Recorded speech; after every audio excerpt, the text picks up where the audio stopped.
कर जोरूं विनती करूं, धरूं चरण पर शीश। गुरु जी राम देवानंद जी महाराज ने दियो नाम बख्शीश। कोटि कोटि सिजदा करूं, कोटि कोटि प्रणाम। चरण कमल में राखियों में बांधी जाम गुलाम। कुता हूँ गुरुदेव का, रामपाल दास का नाम। गले प्रेम की जेवड़ी, जाखे चो जाऊं। तो करो तो बावड़ू, दूर दूर करो तो जाऊं। जो राखो तो ही रहूं, जो देवो सुख।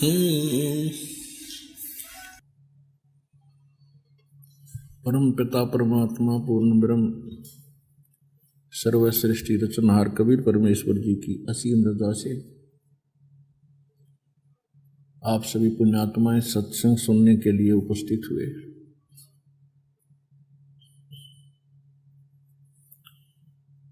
जिन पुण्यात्माओं के ऊपर परमात्मा की विशेष रजा होती है, वही इस काल के कोल्हू से छूटकर कुछ समय के लिए सुख का सांस और परमात्मा की महिमा प्राप्त करने के लिए, सुनने के लिए यहाँ पहुँच पाते हैं। आप एक विशेष आत्मा है परमात्मा की, कभी ना कभी आप उनके साथ रहे हो, परमात्मा का संग किया है किसी युग में। और परमात्मा कहते हैं, कबीर परमेश्वर जी कहते हैं कि जो जन मेरी शरण है, ताका हूँ मैं दास, और गेल गेल फिरता रहूं जब तक धरती आकाश। हम इस काल भगवान के द्वारा अपने को इतना अज्ञानी बना दिया गया है कि हम परमात्मा के उस मूल उद्देश्य को समझ नहीं पाते, जो वो अपने संदेश के द्वारा हमें सुनाना चाहते हैं, हमारे को बताना चाहते हैं। हम दुखी होते हैं तो परमात्मा की खोज करते हैं, सुखी होते हैं तब हम बकवादों को खोजते हैं, और जब सुख होता है तब परमात्मा याद नहीं करते। जब दुख के कहर टूटते हैं तब हम भगवान को याद करते हैं। तो परमात्मा कहते हैं, यदि आप सुख में भी भगवान को याद रखें तो आपका ये जीवन भी सुखमय रहे, कष्ट आप पर आवा नहीं। जिस समय कष्ट आ जाते हैं तब भगवान को याद करते हो, तब तक बहुत देर हो चुकी होती है। सुख में सुमर दुख में सुमरण सब करें, सुख में करे ना कोई। कहें कबीर जय सुख में सुमरण करें तो दुख काहे को होए। सुख में सुमरण किया नहीं, फिर दुख में करते याद। कहें कबीरता दास की, फिर कैसे लगे फरियाद।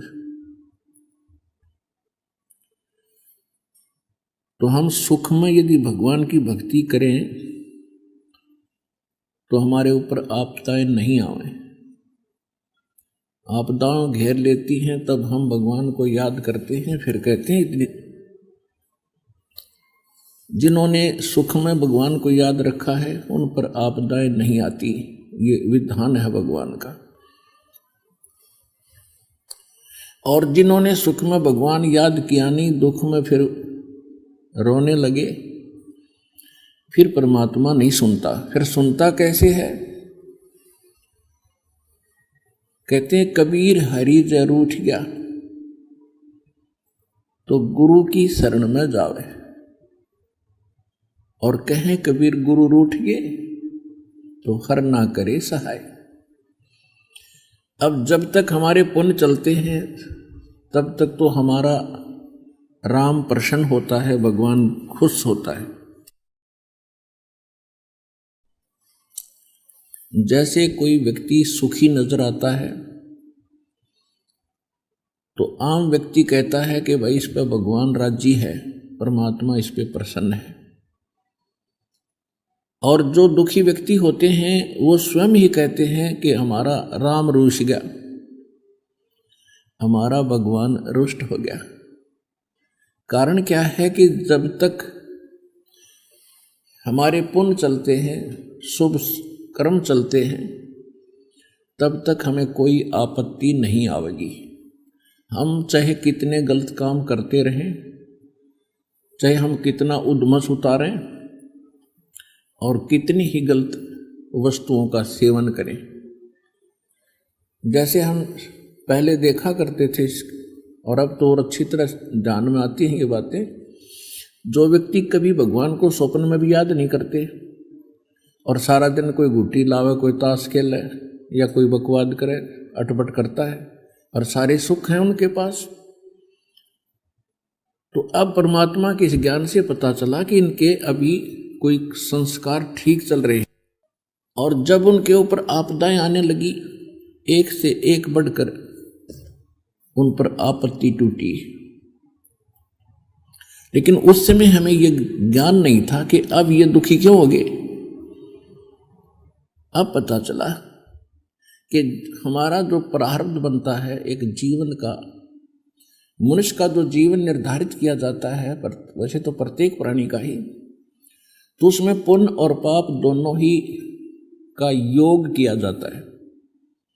जिनके संचित कर्म वो हैं जो युगों युगों से आप जी करते आए हो, और वो आपके दो अकाउंट खुले रहते हैं, एक बैड अकाउंट, एक गुड अकाउंट।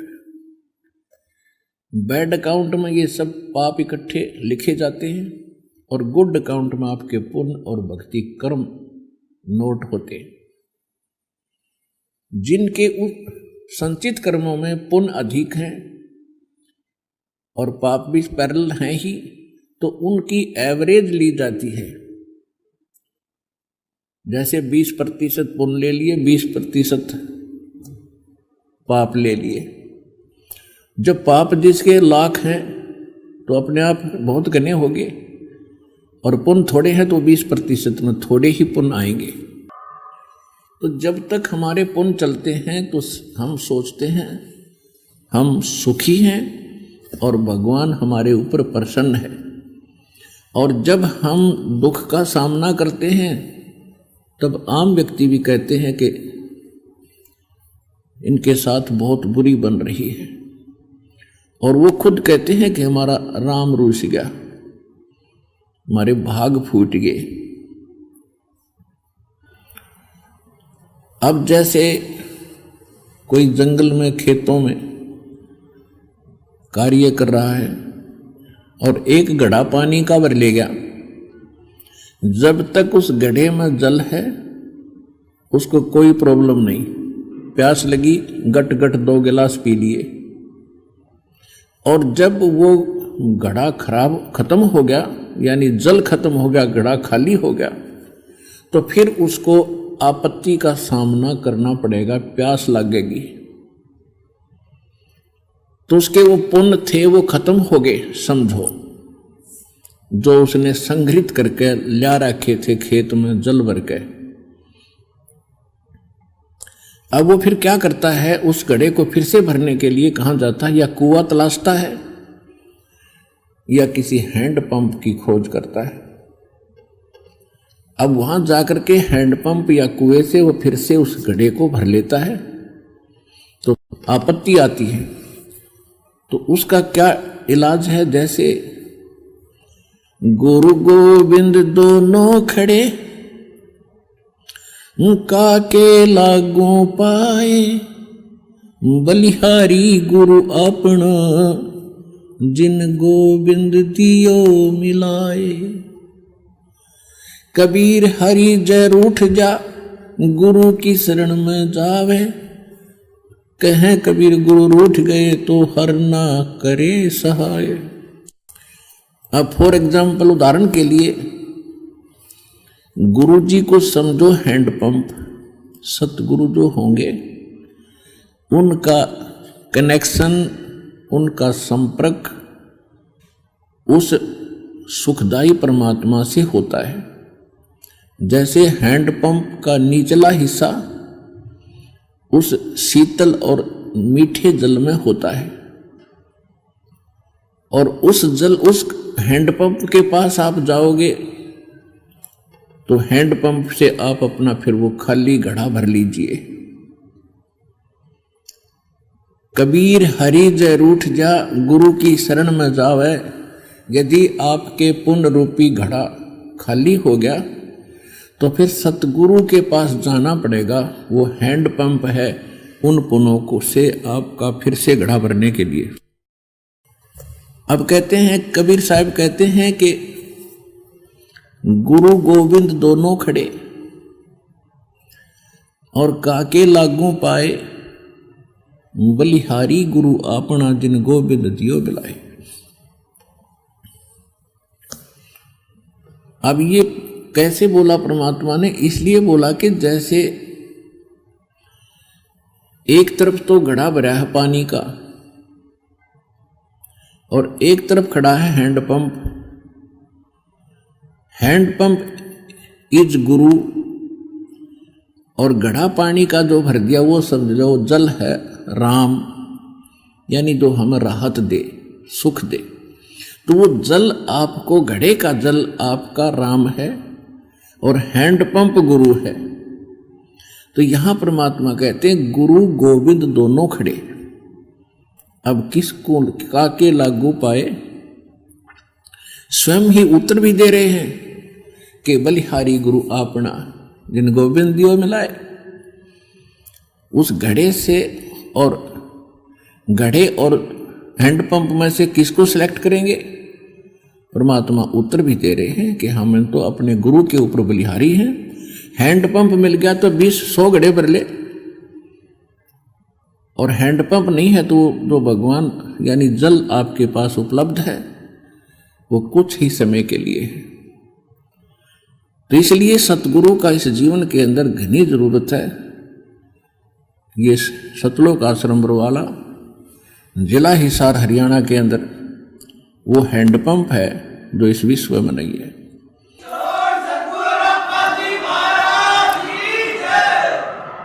जो आपको राम मिला दे और जो आपके खाली घड़े को पुनः से फिर से भर दे, इस विश्व में वो प्रक्रिया है ही नहीं जो ईशदास के पास है। अब क्या बताते हैं परमात्मा? राम नाम रटते रहो, जब तक घट में प्राण, कबू तो दीन दयाल के भनक पड़ेगी कान।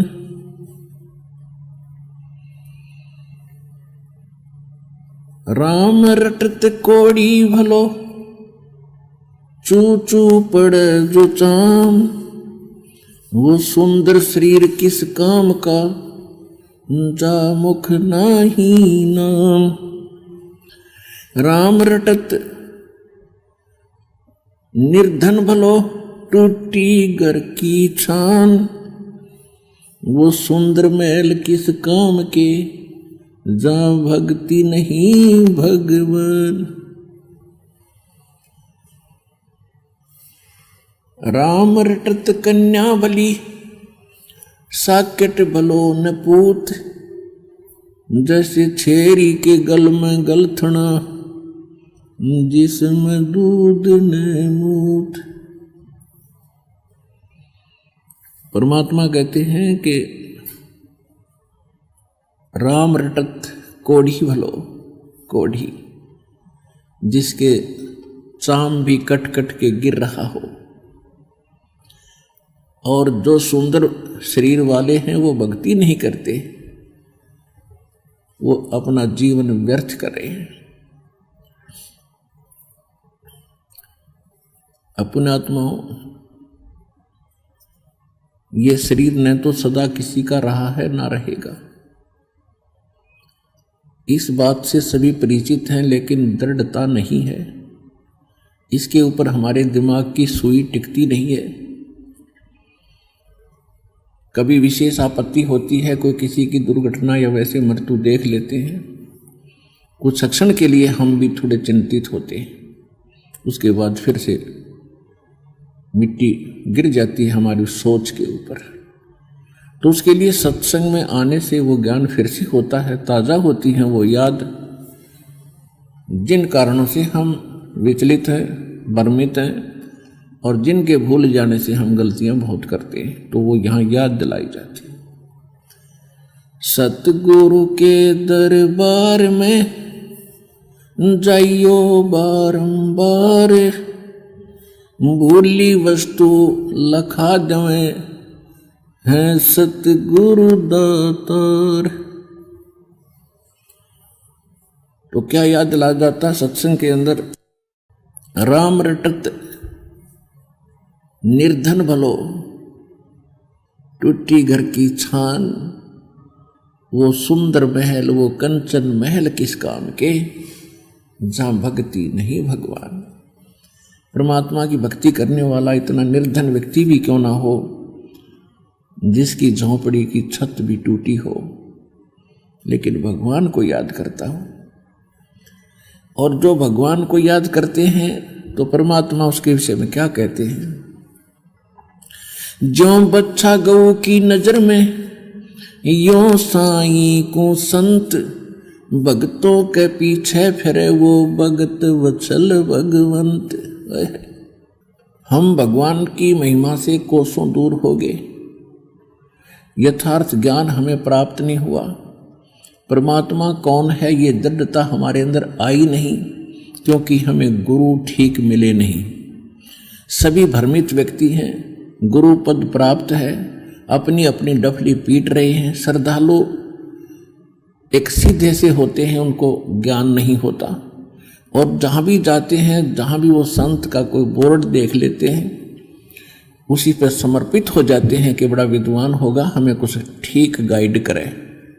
वो स्वयं भ्रमित हैं, तो उन्होंने आज तक समाज को ठीक गाइड नहीं किया, और जिसका परिणाम आज तक ये मानव भोग रहा है।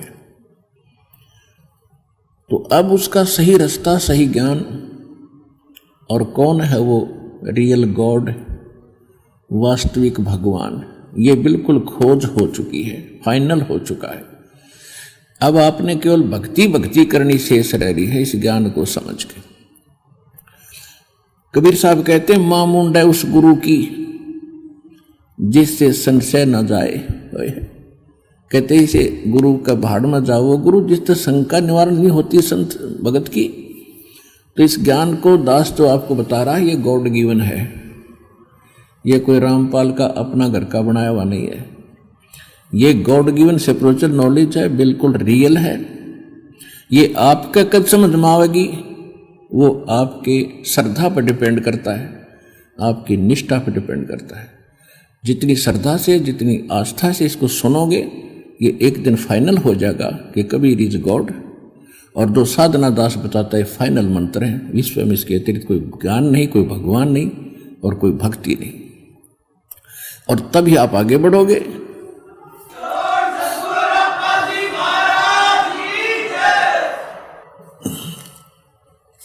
देखो, किसी भी वस्तु को ये निर्णय करने के लिए वास्तविक और अवास्तविक, सत्य है या असत्य है, उसके लिए हमने कुछ आधार बनाना पड़ता है। सबसे पहला आधार हमारे ग्रंथ हैं, किसी भी मजहब धर्म के जो ग्रंथ हैं। तो हमारे जो विशेष ग्रंथ हैं, पवित्र चारों वेद, पवित्र श्रीमद् भगवद गीता, ये आदि ग्रंथ हैं। और पुराण और कुरान, बाइबल, ये एक सतर के हैं। बाइबल, कुरान, पुराण, ये एक सतर का ज्ञान है। और पवित्र चारों वेद, पवित्र श्रीमद् भगवद गीता, ये गॉड गिवन स्पिरिचुअल नॉलेज है। और जो परमात्मा ने स्वयं आकर ज्ञान बोला है, क्योंकि जो चारों वेद थे, इसमें पांचवा वेद और था, जिसको तत्व वेद कहते हैं, तत्व ज्ञान कहते हैं, जिसको सूक्ष्म वेद कहते हैं। उसको इस काल भगवान ने, जो यहाँ का भगवान है, इसने उसको नष्ट कर दिया। उसकी पूर्ति करने के लिए स्वयं परमेश्वर आते हैं। उसको तत्व ज्ञान कहते हैं, सच्चिदानंद घन ब्रह्म की वाणी कहते हैं, उसको कबीर वाणी कहते हैं। तो परमेश्वर ने वो ज्ञान कंप्लीट दिया था, यहाँ के भगवान ब्रह्म के अंदर अंतःकरण में फैक्स कर दिया था। इसने जब वो फैक्स बाहर निकाला, देखा उसमें बहुत सी ऐसी चीजें थी जो इसके लिए विपरीत थी। क्योंकि यहाँ का जो भगवान है, ये काल है, ये ब्रह्म है, सरपुरुष है, और इसको 1 लाख मानव शरीर धारी खाने का एक श्राप लगा हुआ है, जिस कारण से ये इसने बिल्कुल खत्म कर दिया कि कोई और भगवान है। जो परमात्मा, उसका नामो निशान मिटा दिया, और किसी भी वस्तु को भगवान मानकर पूजते रहो, उसको कोई प्रॉब्लम नहीं। तो इसने इसलिए हमें मिसगाइड रखने के लिए, भ्रमित रखने के लिए उस वास्तविक ज्ञान को खत्म कर दिया, उस वास्तविक भक्ति का नाश कर दिया।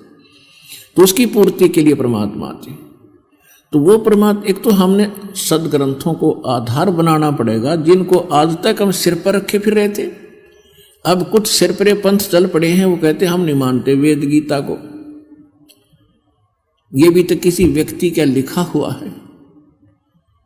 वेद वाले ज्ञान को कोई व्यक्ति लिख कर दिखा दो, उसके मिलते जुलते को श्लोक दोहे बना दो, और परमात्मा ने जो ज्ञान दिया उसके बराबर कोई वाणी बोलकर लिख कर दिखा दो। तो ये एक अलग बात है कि ना मानने, वो तो आपकी मौज है, ना मानो। ये भारत का संविधान है, ये भी किसी व्यक्ति ने लिखा है। और कोई अपनी मर्जी की कोई बुक बना कर बैठ जा कि हम तो इसको मानेंगे, इसको नहीं मानते, तो कितनी अकल है उस व्यक्ति में। तो जो ये कहते हैं कि हम वेद और गीता को नहीं मानते, तो उनकी कितनी बुद्धि काम कर रही है, वो कितनी भ्रमित है, काल के पक्के दूत हैं। ऐसे व्यक्तियों से तो संपर्क भी करना व्यर्थ होता है। हाँ, समझाने की चेष्टा अवश्य करें, मान जाए तो प्रेम से, उनको भी भ्रम है, वो उनका समाप्त हो। तो कहने का भाव ये है कि एक तो हमारे ग्रंथाधार बन गए। ग्रंथों में मेन ग्रंथ हैं, मेन ग्रंथ तो ये है सच्चिदानंद घन ब्रह्म की वाणी, कबीर परमेश्वर ने जो स्वयं आकर ज्ञान दिया है, कबीर वाणी। तो कबीर वाणी को तो हम पढ़ते 600 वर्ष से आ चुके हैं, कबीर पंथी नहीं समझ सके, क्योंकि ये तत्व ज्ञान है, और तत्व ज्ञान को समझना कोई बालकों का खेल नहीं है।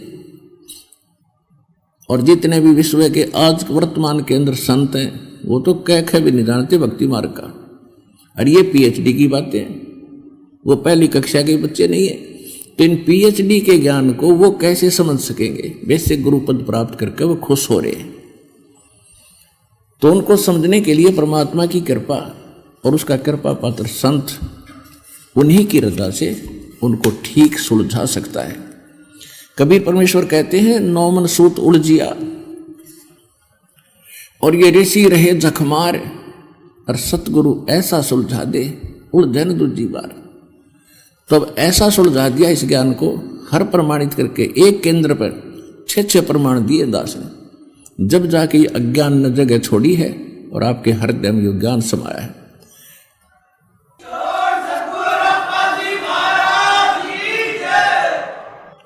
एक तो हमारे सदग्रंथ आधार हैं, जैसे श्रीमद् भगवद गीता अध्याय नंबर 16 के श्लोक 23-24 में कहा कि अर्जुन, जो शास्त्र विधि को त्याग कर मनमाना आचरण करते हैं उनको न तो कोई सुख होता है और न ही उनको कोई सिद्धि प्राप्त होती है और न ही उनकी परम गति होती है। और इन तीन पदार्थों के लिए ही हम भक्ति करते हैं। सुख हो, हमारे अंदर ऐसी शक्ति आवे ताकि हम अपनी भक्ति कर सकें और सतलोक जाएं उस शक्ति से, भक्ति की सिद्धि से। और तीसरा हमारी परम गति हो। अगर यही नहीं हुआ तो फिर फायदा क्या भक्ति का। और शास्त्र विधि त्याग कर मनमानी पूजाएं करने से तो ये तीनों पदार्थ नहीं मिलेंगे। इसलिए 16वें अध्याय के 24वें श्लोक में फिर कहा कि अर्जुन, इससे तेरे लिए कर्तव्य और अकर्तव्य की व्यवस्था में, कर्तव्य माने जो करने योग्य हैं भक्ति के कर्म, और जो ना करने योग्य उनको सदग्रंथों को ही आधार मानकर समझना कि कौन से कर्म लिखे हैं करने की, कौन सी भक्ति है। और दूसरा फिर हम उन महापुरुषों को आधार मानेंगे जिनको परमात्मा मिले हैं। उन महापुरुषों ने कौन से मंत्र जाप किए हैं, उन्होंने किसको खुदा बताया है, किसको भगवान बताया है, और वही हमारे सदग्रंथ वेद और गीता बताते हैं। तो फिर हम संशय रहित हो जाते हैं। अब जैसे आदरणीय धर्मदास साहिब जी गांव बांधवगढ़ वाले मध्य प्रदेश के अंदर हुए हैं, उनको परमात्मा सीधे मिले थे सतलोक से आकर के। ये परमात्मा की महिमा में वेदों में लिखा है कि वो परमात्मा अपने निज स्थान सत्यलोक उस सुख स्थल से चलकर आते हैं, गति करके आते हैं, सहशरीर आते हैं और यहाँ अच्छी आत्माओं को मिलते हैं, उनको ज्ञान से परिपूर्ण करते हैं, अपना परिचय देते हैं। फिर वो संत भी उस परमात्मा की आंखों देखी महिमा का गुणगान किया करते हैं। उनमें से कौन कौन वो महापुरुष हुए हैं जिनको परमात्मा मिले हैं। नंबर 1 आदरणीय धर्मदास साहिब जी,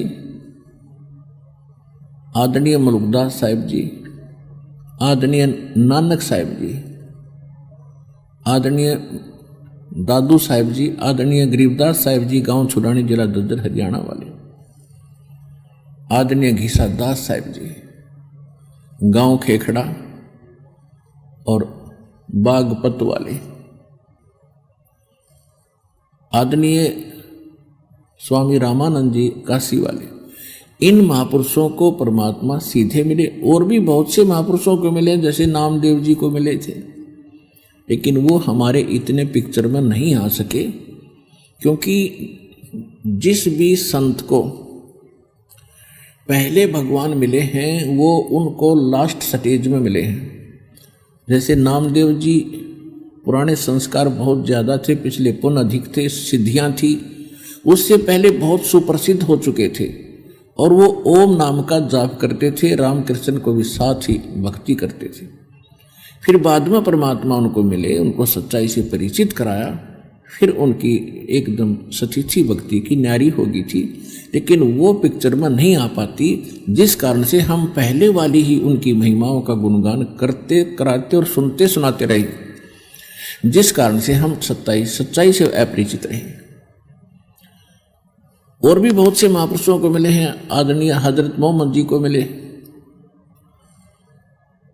और उनको परमात्मा यहाँ एक मिनी सतलोक है परमात्मा का एक ब्रह्मांड में, वहाँ लेकर गए उनकी परीक्षार्थ, लेकिन वो नहीं, अपनी इच्छा वहाँ रहे नहीं, उनको वापस छोड़ दिया। और भी बहुत से महापुरुष हैं जिनको परमात्मा मिले, उनको साथ लेकर के सचखंड गए। तो अब उन महापुरुषों ने क्या बताया है कि परमात्मा कौन है और कैसा है। अब जैसा कि दास साहब को बता रहा है बार बार कि वेद भी यही बताते हैं कि परमात्मा सतलोक में रहता है, वहाँ से गति करके आता है, मनुष्य सदृश है। और उसी का समर्थन वो महापुरुष करते हैं जिनको परमात्मा मिले हैं। आदरणीय धर्मदास साहिब जी को परमात्मा मिले थे मथुरा के अंदर, और उस समय वो श्री कृष्ण श्री विष्णु जी के पुजारी थे। शंकर भगवान की भी साथ साथ हम जैसे हिंदू धर्म में पूजा करते ऐसे वो कर रहे थे। एकादशी का व्रत रखते थे, तीर्थों पर विश्वास करते थे, व्रत भी बहुत करते थे, धर्म भंडारे भी करते थे। उनको परमात्मा मथुरा में मिले, उनको तत्व ज्ञान से परिचित कराया, और उसके बाद फिर भी उनकी समझ में नहीं आई तो फिर उनको सचखंड, अपने सतलोक जहाँ भगवान निवास करते हैं, जहाँ हम सभी रहा करते थे, हम अपनी गलती से यहाँ आए हैं, उस स्थान पर लेकर गए। अब उसके विषय में धर्मदास जी ने परमात्मा की महिमा को कैसे सुनाया है। जैसे धर्मदास जी बार बार ज़्यादा विवाद करते थे, ज्ञान को समझने में देरी कर देते थे, क्योंकि सबके साथ ऐसा ही होता है। प्रथम बार जब इस ज्ञान को सुनते हो तो प्रत्येक को ऐसा लगता है जैसे ये कुछ अटपटा है और ठीक सा नहीं लगता। तो धर्मदास जी ने ऐसे कई बार बकवाद करी थी, 5-6 बार, और परमात्मा उनको ज्ञान बताते थे, अंतर्ध्यान हो जाते थे, वो फिर रोते थे, तड़पते थे, फिर मिलते थे, फिर ज्ञान सुनाते थे, फिर कहीं ना कहीं वो पुराना पेंट फिर से गड़बड़ कर जाता था, पुराना रंग, तो परमात्मा फिर अंतर्ध्यान हो जाते थे, क्योंकि परमेश्वर ने अपने गवाह तैयार करने थे आज इस बिचली पीढ़ी के लिए। इसलिए उनके साथ इतना झंझट किया, इतना खाड़ा किया, और फिर सतलोक लेकर गए, फिर उनको वापस छोड़ा। फिर वो निश्चिंत और दृढ़ हो गए कि अब कोई संसार में भगवान दूसरा नहीं है। तो उन्होंने क्या बताया है, जैसे आदरणीय धर्मदास साहिब जी को परमात्मा सचखंड लेकर गए,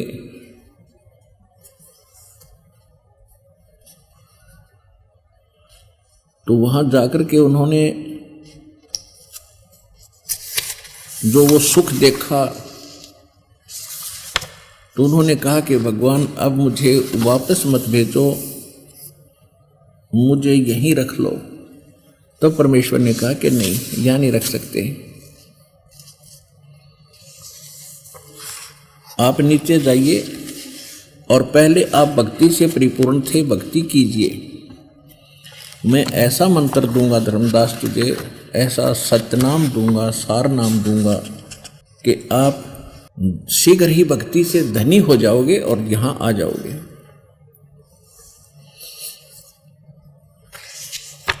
तब धर्मदास जी वापस आए,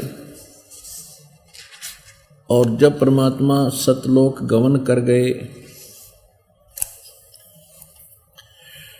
अपने आत्माओं कई समस्याएं ऐसी आती हैं क्योंकि हम अध्यात्म मार्ग से बिल्कुल दूर हो चुके हैं, हमें ज्ञान नहीं रहा, और जिस कारण से हम छोटी छोटी बातों पर विवाद बनाकर सच से दूर हो जाते हैं।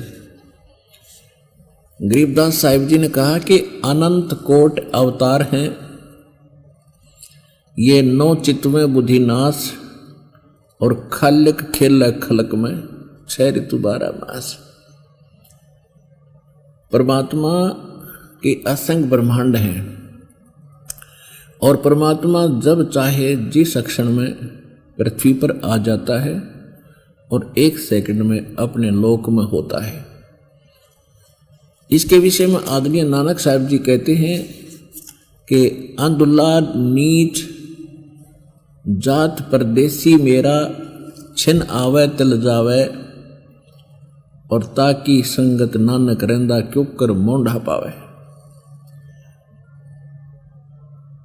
नानक साहब जी ने कहा कि खाई सूरत मुलुक की वेश, ए ठगवाड़ा ठगी देश, खरा सियाणा बहुता बार ये धानक रूप रहा करता। तो उसके विषय में ये कहा है कि वो परमात्मा ऐसा है, 1 सेकंड में तो मेरे पास बैठा दिखा है, दूसरी क्षण में मैं देखता हूं वो सतलोक जा चुके होते हैं। तो ऐसे कबीर परमेश्वर जी जब चाहे यहां आ जाते हैं, सहस्री रातें सहस्री चले जाते हैं।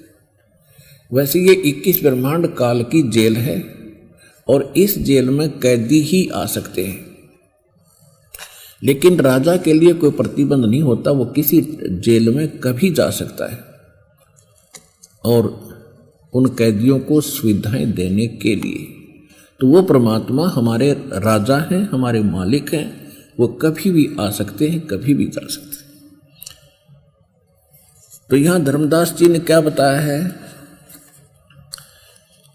जब परमात्मा अंतर ध्यान हुए,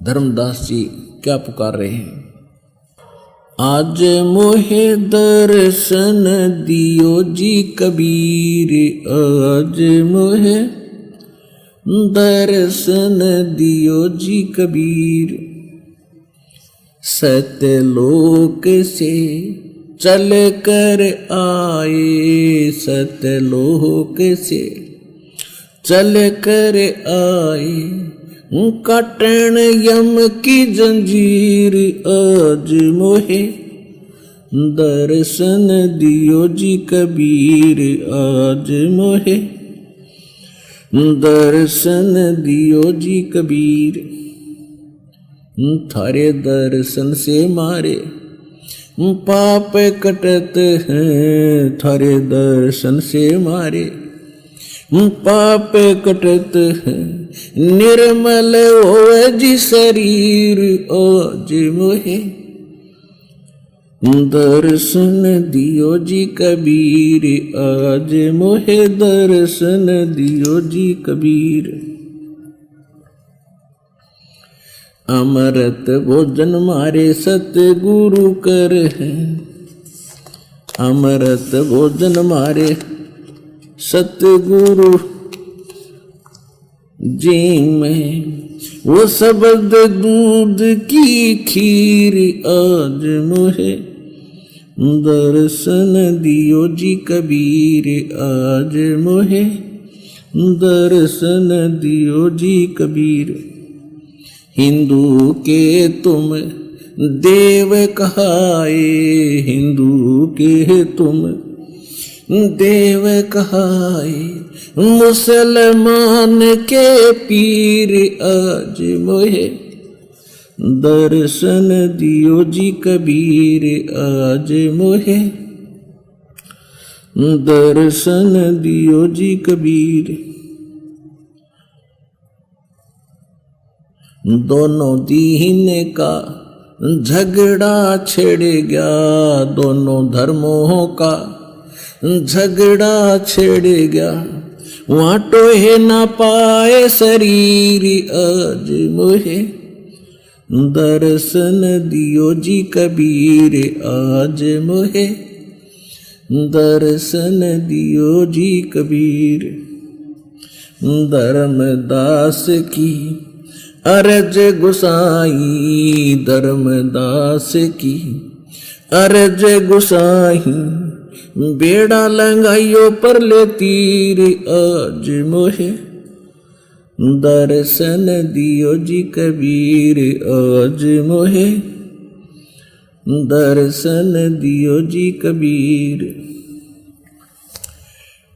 अब हम जो आज सिद्ध करना चाह रहे हैं आपको, वेद बताते हैं, ऋग्वेद मंडल नंबर 9 सूक्त 86 का 86 का 26 और 27 मंत्र।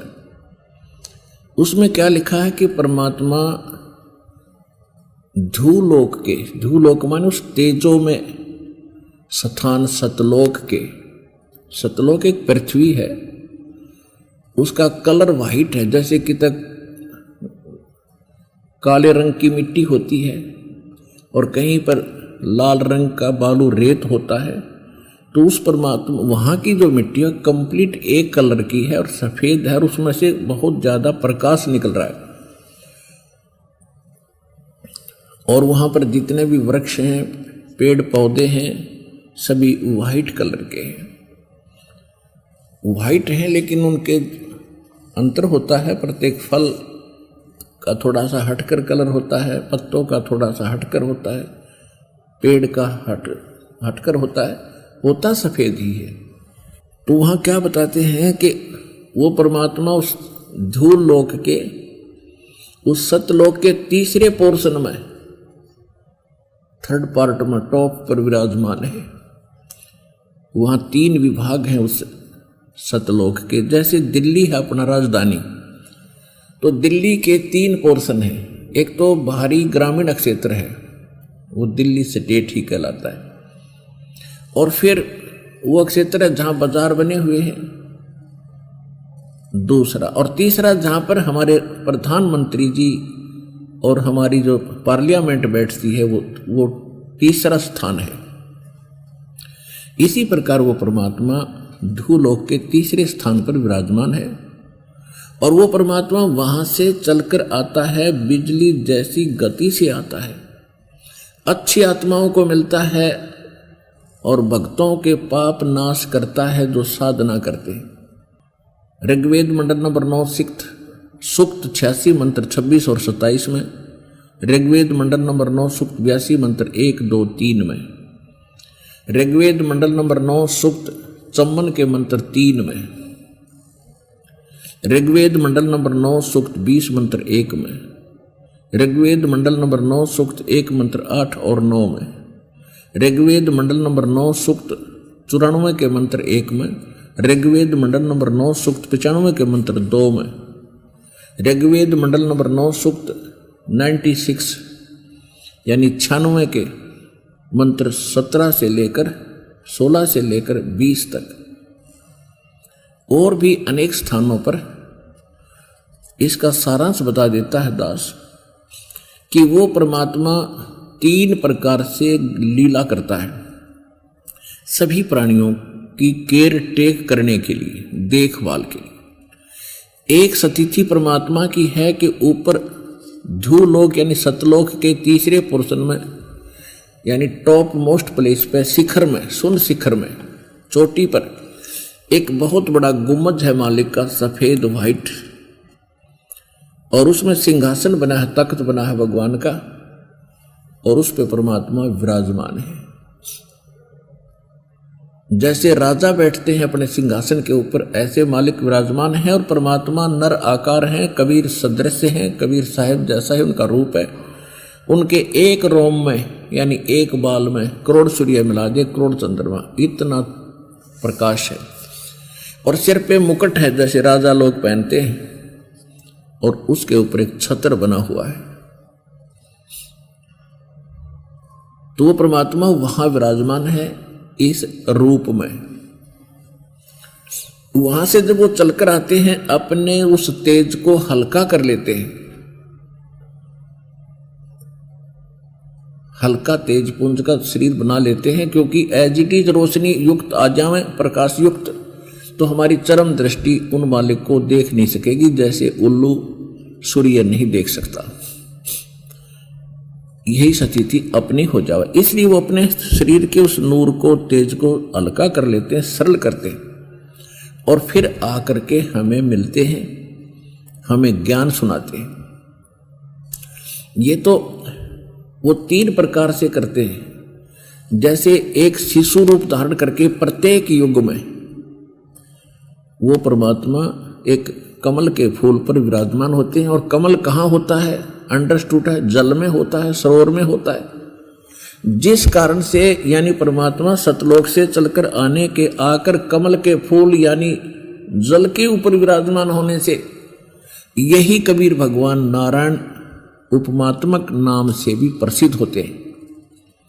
आज तक हम नारायण मानते रहे श्री विष्णु जी को, जो शेष नाग की सैया पर लेटा हुआ है, और इसी को हम सत्यनारायण कहने लगे। चलो नारायण तो मान लें क्योंकि पानी के ऊपर बैठा है, लेकिन सत्यनारायण तो नहीं है। सत्यनारायण माने अविनाशी। और ये श्रीमद देवी भागवत सचित्र मोटा टाइप गीता प्रेस गोरखपुर से प्रकाशित उसके पृष्ठ नंबर 123 पर स्वयं स्वीकार करते हैं विष्णु जी अपनी माता की स्तुति करते हैं दुर्गा की कि हम आपकी कृपा से ही विद्यमान हैं। हमारा तो आविर्भाव माने जन्म, तिरोभाव माने मृत्यु होता रहता है, हम अविनाशी नहीं है। तो हम श्री विष्णु जी को सत्यनारायण मानकर उसकी कथा सुना और सुनते थे। सत्यनारायण का अर्थ है सत साहिब। साहिब माने भगवान, नारायण माने भगवान और सत्य माने अविनाशी। नारायण शब्द का अर्थ क्यों बोला गया भगवान के लिए? क्योंकि नार माने जल होता है और आयन माने उस पर आकर विराजमान होने वाला। तो नारायण जल पर विराजमान होने वाले एकमात्र परमात्मा कबीर जी है। चारों युगों में आते हैं और चारों युगों में एक लीला ऐसी ही करते हैं और वहां से कोई निसंतान उनको उठा ले जाती है परिवार, फिर वहां वो अपने परवरिश की लीला उनकी कंवारी गायों से होती है। कंवारी गायों का दूध पीकर भगवान लीला में शरीर से बड़े होते हैं। एक पूरा जीवन एक नागरिक, जेंटलमैन और अच्छा भक्त, अच्छा सतगुरु और अच्छे संत की वो भूमिका करके और एक अच्छे नागरिक की कि अपना करके खावे और लेकर देवे, वो भी करते हैं। तो वो लीला भगवान स्वयं करके जाते हैं, हमारे लिए उदाहरण छोड़ जाते हैं और अपनी वो सच्चिदानंद घन ब्रह्म की वाणी द्वारा अपने मुख कमल से बोल बोल कर वो ज्ञान सुनाते हैं जिसका अभाव हमारे सदग्रंथों में इस काल भगवान ने कर दिया होता है। तो यहां जो प्रमाण हम बता रहे हैं आपको, इन वेद मंत्रों में जो अभी आपको बोलकर सुनाई दास ने, इनका सारांश यही है कि वो परमात्मा जब शिशु रूप धारण करके आता है, अपने सतलोक से जब शिशु रूप धारण करके आता है, तो ऋग्वेद मंडल नंबर 9 सूक्त चमन के मंत्र 3 में लिखा है कि वो परमात्मा सभी भवनों, सभी लोकों के ऊपर ऊर्ध्व भाग में, ऊपर के भाग में, शिखर में, सुन शिखर में विराजमान है, वहां बैठा है। और वहां से फिर अन्य मंत्रों से जो आपको बताया, इन सभी का सारांश यह है कि वहां से गति करके आता है। और जब वो शिशु रूप धारण करता है, ऋग्वेद मंडल नंबर 9 सूक्त 96 के मंत्र 16 से लेकर 20 तक, क्योंकि ये ज्ञान भगवान ने खुद दिया है, जो उन्होंने जैसे लिखना था लिख दिया। 16वें मंत्र में ऋग्वेद मंडल नंबर 9 सूक्त 96 के मंत्र 16 में कहा कि हे परमात्मा, आप अपना वास्तविक नाम बताएं, उसका ज्ञान कराएं, आपका वास्तविक नाम क्या है। तो 17वें मंत्र में ऋग्वेद मंडल नंबर 9 सूक्त 96 के मंत्र 17 में कहा है कि वो परमात्मा जब शिशु रूप धारण करके आता है और एक लीला करता हुआ बड़े होते हैं, तो फिर वो अपने मुख कमल से अपनी महिमा की वाणी, कबीर वाणी, कबीर गिर भी लिखा उसमें, गिर भी माने वाणी द्वारा, कबीर वाणी द्वारा, वो कबीर नाम है उस परमात्मा का, कबीर नाम है। वो कबीर वाणी द्वारा अपने मुख कमल से बोल बोल कर वो लोकोक्तियों के माध्यम से, कविताओं से, यानी चौपाइयों के माध्यम से, दोहाओं के माध्यम से और लोकोक्तियों के माध्यम से परमात्मा यानी पद्य भाग में वो ज्ञान सुनाते हैं। वो कबीर वाणी के द्वारा ऊंचे स्वर में कहीं भी खड़ा होकर के आवाज लगानी शुरू कर देते हैं और वो उसके अनुयायी उसको नोट कर लेते हैं। वो कबीर वाणी कहलाती है, जिस कारण से ऋग्वेद मंडल नंबर 9 सूक्त 96 के मंत्र 18 में ये कहा है कि जिस कारण से वो अपने मुख कमल से, कविताओं से, यानी दोहों के, चौपाइयों के माध्यम से ज्ञान बोलते हैं, जिस कारण से वो एक प्रसिद्ध कवि की भी उपाधि प्राप्त करते हैं। यानी प्रसिद्ध कवियों में से भी उनका एक गणना होती है, लेकिन वो भगवान होते हैं, अन्य कवि ही होते हैं। इतना निर्णायक ज्ञान दिया हमारे सदग्रंथों में, और उसी का समर्थन आज कौन कर रहे हैं? वो महापुरुष जिनको परमात्मा सीधे मिले और सचखंड लेकर गए, सतलोक लेकर गए, जहां हमने जाना है, जिसके लिए हमने प्रयत्न करना है, साधना करनी है, भक्ति करनी है, उसको प्राप्त करके ही हम सुखी होंगे। जैसे श्रीमद् भगवत गीता अध्याय नंबर 18 के श्लोक नंबर 62 में ये गीता ज्ञानदाता कहता है कि अर्जुन, कोई एक परम शक्ति है, पूर्ण सुखदायी है, शांतिदायक है, जो मेरे से अन्य है। इसलिए कह रहा कि अर्जुन तू सर्वभाव से उस परमेश्वर की शरण में जा, उसकी कृपा से तू परम शांति को और सनातन परम धाम को, शाश्वतम स्थानम, उस सतलोक को प्राप्त होगा।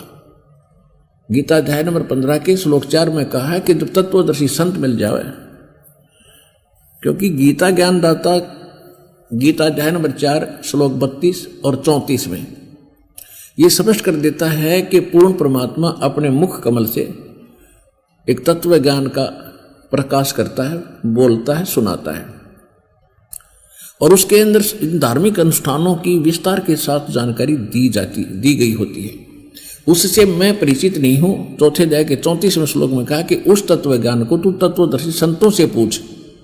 यदि गीता ज्ञानदाता को ज्ञान होता तो एक अध्याय और बोल देता कि बिजली पड़े थी, उसको पता नहीं था।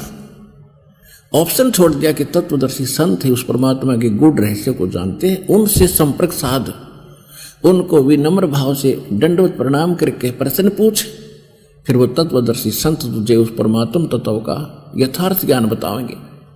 तो 15वें अध्याय के 4थे श्लोक में श्रीमद् भगवत गीता में कहा कि जब तत्वदर्शी संत तुझे मिल जाए, उस तत्व ज्ञान रूपी शस्त्र के द्वारा इस अज्ञान को हटाकर काट के उसके पश्चात परमेश्वर के उस परम पद की खोज करनी चाहिए, जहां जाने के बाद साधक फिर लौटकर कभी संसार में नहीं आते। और जिसने सभी ब्रह्मांडों की रचना की है, यानी संसार रूपी वृक्ष की प्रवृत्ति जिससे विस्तार को प्राप्त हुई है, और केवल उसी की भक्ति कर और किसी की नहीं, मेरी भी भक्ति त्याग दे।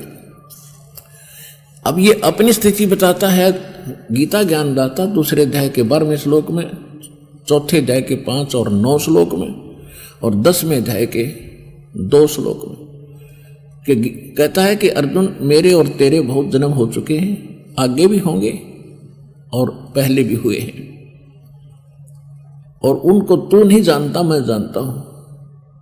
मेरी उत्पत्ति को ना तो देवता जानते, ना ब्रह्मा विष्णु महेश जानते, ना ऋषि जानते, क्योंकि ये मेरे से उत्पन्न हुए। तो पिता की उत्पत्ति को पुत्र संतान नहीं बता सकती, पुत्री नहीं बता सकती। कौन बताएगा? दादाजी बताएगा, जो पिता का पिता बताएगा। तो सबका जो पिता है, जिसको परम पिता हम कहते हैं, वो कबीर देव हैं, कबीर साहब हैं। उन्होंने आके बताया इस ज्योत निरंजन की उत्पत्ति और ब्रह्मा विष्णु महेश की उत्पत्ति, दुर्गा की उत्पत्ति आज तक विश्व में कोई बताने वाला नहीं था।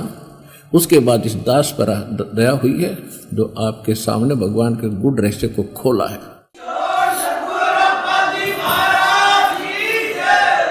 तो ये गीता ज्ञानदाता कहता है कि यदि तूने मेरी शरण में रहना है तो अर्जुन जन्म मृत्यु तेरी भी रहेगी। यानी 18वें अध्याय के 62वें श्लोक में जो कहा है और 15वें अध्याय के 4थे श्लोक में जो कहा है, तो वो सतिथि इस गीता ज्ञानदाता यानी सर्वपुरुष ब्रह्म की भक्ति से नहीं प्राप्त हो सकती, कि जहां जाने के बाद लौटकर फिर संसार में नहीं आते। और जो शाश्वत स्थान है, जहां परम शांति है, तो उसको ही प्राप्त होगी परम शांति, जो पूर्ण रूप से मोक्ष प्राप्त करके उस स्थान पर चला जाएगा जहां जाने के बाद फिर लौटकर संसार में नहीं आना पड़ता। तो उसके लिए गीता ज्ञानदाता खुद कहता मुझे बात पता नहीं, उसके लिए तत्वदर्शी संतों की खोज करने के लिए कह दिया। तो वो तत्वदर्शी संत कौन कौन थे? आदरणीय धर्मदास साहिब जी, आदरणीय मुल्कदास साहिब जी, आदरणीय नानक साहिब जी, आदरणीय दादू साहिब जी, आदरणीय गरीबदास साहिब जी, गांव छुड़ानी, जिला झज्जर हरियाणा वाले, आदरणीय गीसा दास साहिब जी, गांव खेखड़ा, जिला बागपत यूपी वाले, और आदरणीय स्वामी रामानंद जी काशी वाले। तो ये महापुरुष थे तत्वदर्शी संत, और उनके बाद ये दास है वो तत्वदर्शी संत।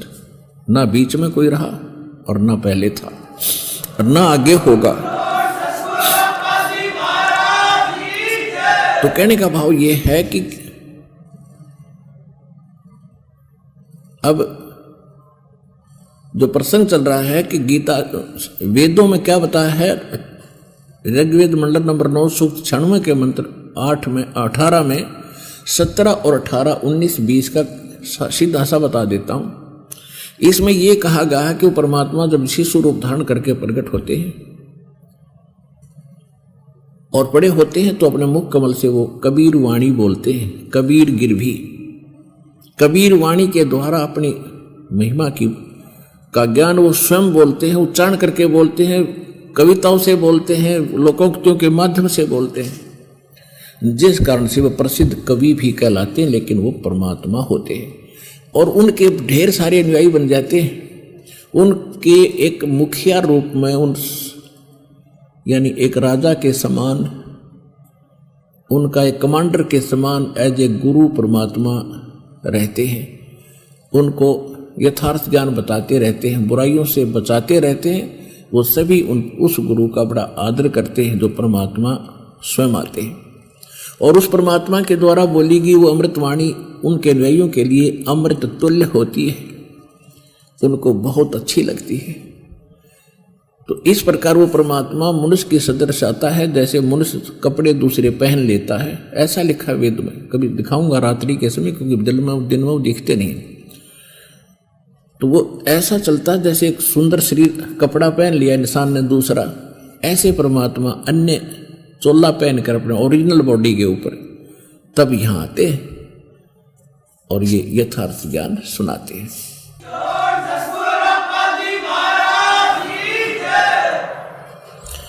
अब जो वेद बताते हैं वही हमारे वो महापुरुष बताते हैं जिनको भगवान मिले। तो इस ज्ञान को सुनने के बाद फिर आप संशय रहित हो जाओगे। और श्रीमद् भगवत गीता अध्याय नंबर 2 के श्लोक नंबर 53 में यही कहा कि अर्जुन, जिस समय तेरी बुद्धि नाना प्रकार के भ्रमित करने वाले ज्ञान वचनों से हटकर एक परमात्म ज्ञान पर, तत्व ज्ञान पर आश्रित हो जाएगी, यानी फाइनल हो जाएगी, तब तो तू योग को प्राप्त होगा। योग प्राप्त होना यानी योगी बनेगा। योगी माने भगत बनेगा। योगी ये नहीं होता जो पेट का पानी हिला दे, ऊपर न पैर कर लिए नीचे न कर लिए, ये तो एक शारीरिक एक्सरसाइज है। योग का अर्थ है भक्त, परमात्मा से मिलने की प्रयत्न करने वाला, नहीं परमात्मा से योग करने वाला, मेल करने के लिए जो प्रयत्नशील है उसको योगी कहते हैं, भक्त कहते हैं। तब तक तू भगत बनेगा। और भगत भी तभी बनोगे जब आप कभी निसंशय होकर लग जाओगे। फिर तो कोई आ जाओ आपके सामने, आप ज्ञान में उससे विचलित नहीं हो सकते। वो चाहे मानो चाहे ना मानो, वो बात अलग रहेगी। तो ये ज्ञान ऐसा है, आपको उस स्थिति में ला देगा कि आप डगमग नहीं हो सकते। इसके अतिरिक्त विश्व में आपको ज्ञान और भगवान दिखाई नहीं देगा, स्वप्न में भी। और तभी आप दृढ़ होगे। जब हम किसी मार्ग पर चल रहे हैं और आगे जाकर सैकड़ों रास्ते बन जाते हैं, आपके पास मैप है और आपको खूब पढ़ा रखा है, समझा रखा है कि ये मैप अपना रास्ता ये रहेगा, इसके बाद बहुत से रास्ते हैं वो अलग हैं, उनमें नहीं जाना होगा। तो फिर आप कैसे मिसगाइड हो जाओगे? तो ये जो ज्ञान आपको दिया जा रहा है, सतलोक जाने का एक मैप आपके सामने रखा जा रहा है। और इस मार्ग पर आप विचलित होगे तो पता नहीं कहाँ जाकर रुकोगे। फिर अब तक हमारे साथ ऐसा ही बनता रहा। हम भक्ति मार्ग पर चले, रास्ते में किसी ने विचलित कर दिए, हम दिशा बदल गए और हजारों कोस दूर चले गए यथा स्थान से, और फिर हम यहीं के यहीं रह गए। तब तक सवेरा हो गया, सवेरा माने मृत्यु होगी। तो अब हमने दृढ़ रहना है, इस ज्ञान को आधार बनाकर इस भक्ति रूपी सफर पर अपन चलना है। अब जैसे धर्मदास साहिब जी कहते हैं कि सतलोक से चल कर आए, सतलोक से चल कर आए, काटन यम की जंजीर आज मोहे, दर्शन दियो जी कबीर, कि सतलोक से चल कर आए सहसरी राय। और किस लिए? काटन काल की जंजीर। हमारे को इस काल ने कर्मों के बंधन की मोटी मोटी जंजीर बांध रखी है, बेल बांध रखी है, जिनको हम देख नहीं पा रहे, समझ नहीं पा रहे, इतनी सूक्ष्म है। इन बंधनों को काटने वाला केवल कबीर परमेश्वर है। यजुर्वेद अध्याय नंबर 5 के मंत्र नंबर 32 में कहा है कि उसी कसी कबीर अंगारी हसी बंभारी हसी रत सवर ज्योति रत धामा हसी सम्राट हसी, सबका मालिक वही है। इसका अर्थ पता है, उसी के माने परम शांतिदायक हसी माने है, जो पूर्ण शांति देने वाला। गीता अध्याय नंबर 18 के श्लोक 62 में जिसके विषय में कहा कि अर्जुन तू सर्वभाव से उस परमेश्वर की शरण में जा, उसकी कृपा से तो परम शांति को और सनातन परम धाम को, शाश्वत स्थान को प्राप्त होगा। तो वो यजुर्वेद बता रहा है 5वें अध्याय का 32वां श्लोक के उसी कसी जो परम शांतिदायक है वो कबीर अंगारी असी, कबीर बंभारी असी, वो कबीर असी, वो कबीर भगवान है, वो कबीर देव है, कबीर साहब है जो परम शांतिदायक है। और अंगारी माने पापों का नाश करने वाला, बंभारी माने बंधनों का शत्रु यानी बंदी छोड़, और रतधामा, और रतधामा यानी सतलोक में रहने वाला वो कबीर असी, वो कबीर परमात्मा। और यही ये सब महापुरुष बता रहे हैं। क्या बताते हैं कि सतलोक से चलकर आए काटन यम की जंजीर, यानी काल के द्वारा कर्मों के बंधन हमारे जकड़ रखे हैं, इनको काटने के लिए वो बंदी छोड़ परमात्मा आते हैं। और कबीर परमेश्वर जी भी कहते हैं, अमर करूं सतलोक पठाऊं, तात बंदी छोड़ कहाऊं, बंदी छोड़ हमारा नामम, अजर अमर है अस्थिर ठामम। अमर करूंगा और सतलोक भेज दूंगा तुम्हारे को। सतलोक हम तभी जाएंगे जब हमारे सब कर्मों का नाश हो जाएगा, वो काट दिए जाएंगे। तो परमात्मा कहते अमर करूं सतलोक पठाऊं, सतलोक भेजूंगा, तात बंदी छोड़ कहाऊं, इसलिए मैं बंदी छोड़ कहलाता हूं। बंदी छोड़ हमारा नामम, अजर अमर है अस्थिर ठामम।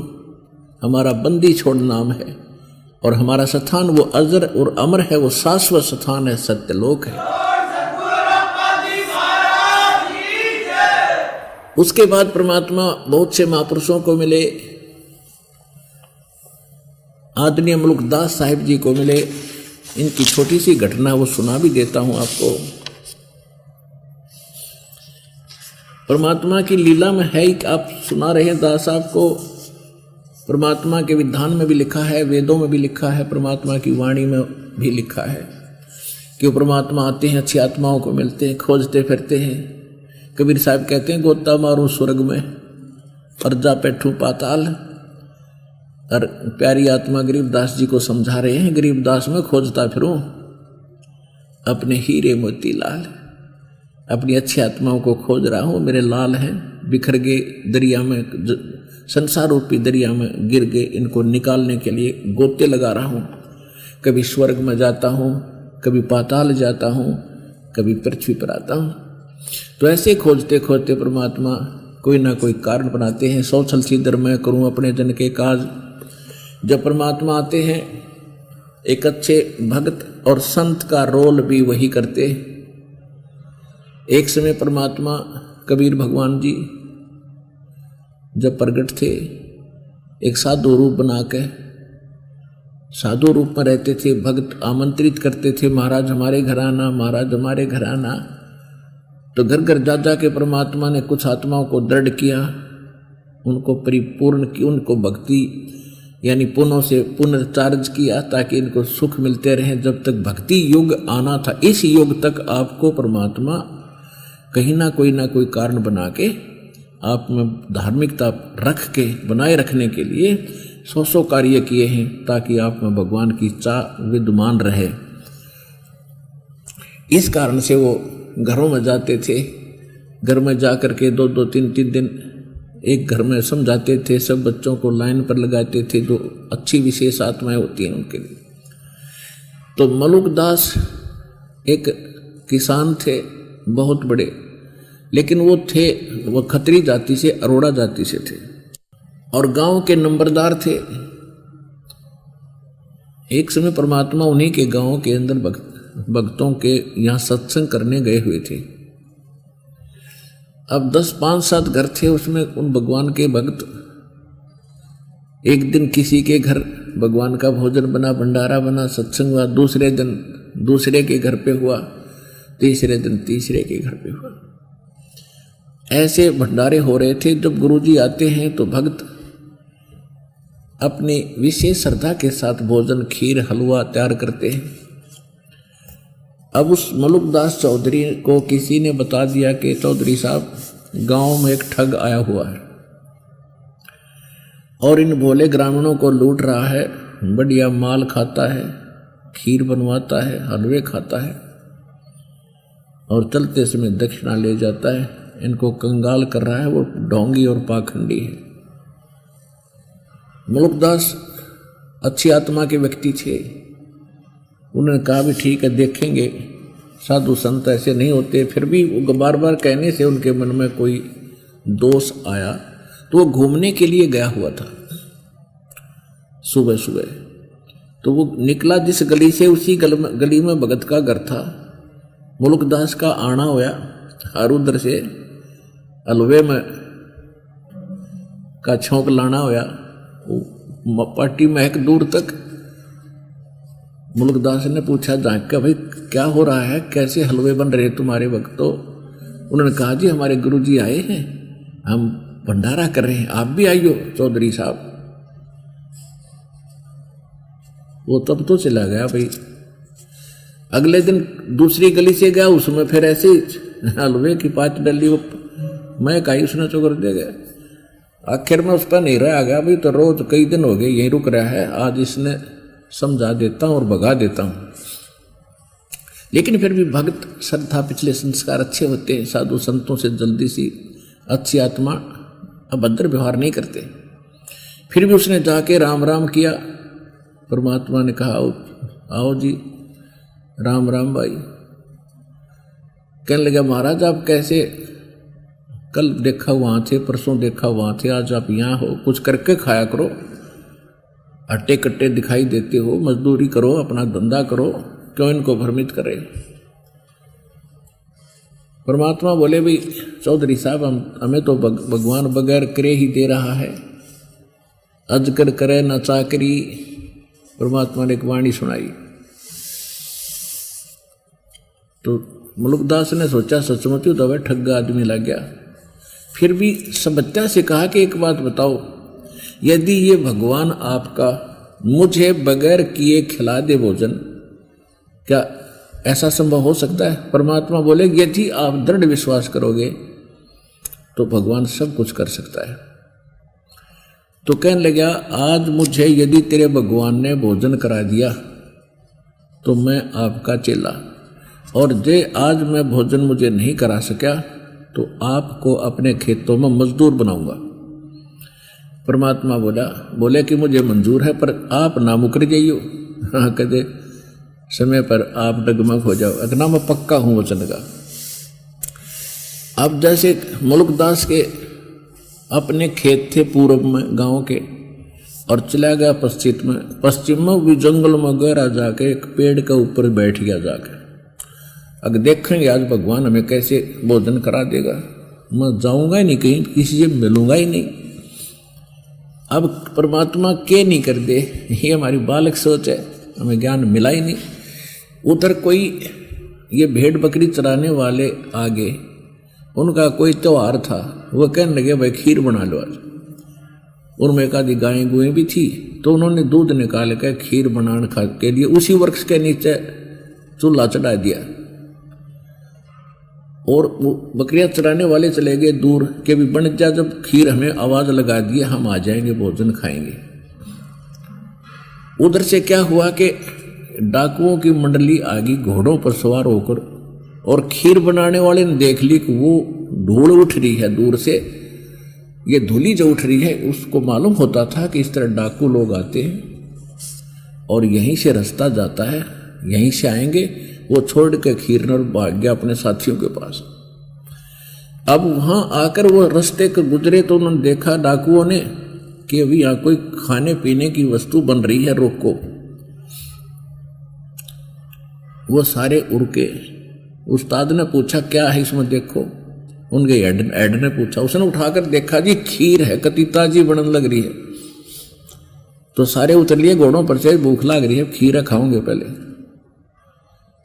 तो उनमें से एक कहने लगा भाई पहले ये देख लो कोई जालसाजी ना हो, इसमें कोई जहर मिला गया विष और सारे मर जाए, पहले किसी पशु पक्षी को खिला के देख लो थोड़ा। तो उन्होंने सोचा भी बनाने वाला डर के भाग कर कहीं छुपा होगा, गया कहाँ होगा। इधर उधर देखा, फिर एक ने देखा कि वो उठ बैठा ऊपर, उसका कहने लगे वो बैठा ऊपर।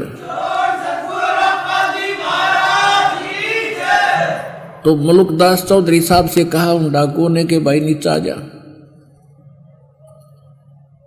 अब उसने ना पता था डाकू है नीचे, ये नो बोला ना आऊं, नीचे नहीं आऊं मैं। उन्होंने दिखाई गोली, बंदूक आव है या मारे गोली तेरे। तब उसका समझ माइए तो कोई ओपरे आदमी है भाई, सीधे आदमी को नहीं। फिर नीचे उतरा टुप देसी और उस एक ढक्कन था उसका पात्र था, उस पर खीर डाल दी अच्छी सी, ठंडी सी कर दी, अखा है इसको। वो बोला ना खाऊं खीर, कती नहीं खाऊं। अब खीर खाओ तो प्रण टूटे और चौधरी पना छूटे, गुरु जी का चेला बनना पड़े, उसने मुश्किल मैच की। तो डाकुओं को पक्की जच गई कि ये पक्का बदमाश आदमी है, जब खीर नहीं खाता जिसने कोई गड़बड़ कर रखी इसमें। वो 2-4 लात मारी, 2-4 मुक्के जबरदस्ती खिलाई, खा। अब वो डरता खावर भगवान के शुक्र मनावे कबीर परमेश्वर से, हे परमात्मा आज मेरी जीवन रक्षा कर दो, सदा आपके चरणों में रहूंगा। परमात्मा ने मरोड़ काटनी आवे है हमारी।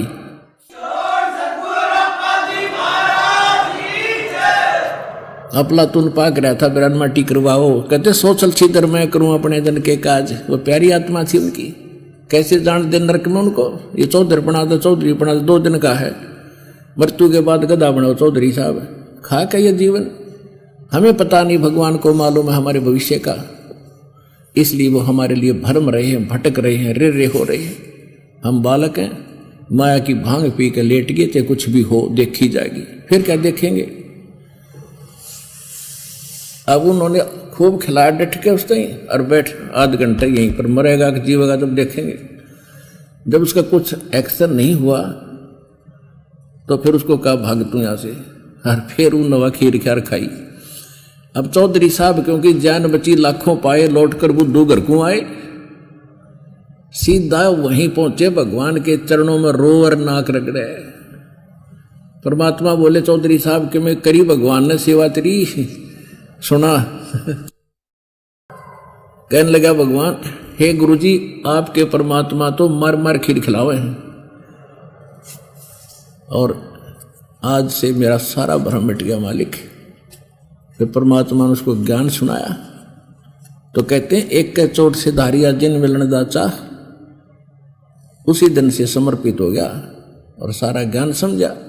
उसके बाद फिर उस महापुरुष ने क्या कहा, जय पोरे मन सतगुरु नाम कबीर, जय पोरे मन परमेश्वर नाम कबीर।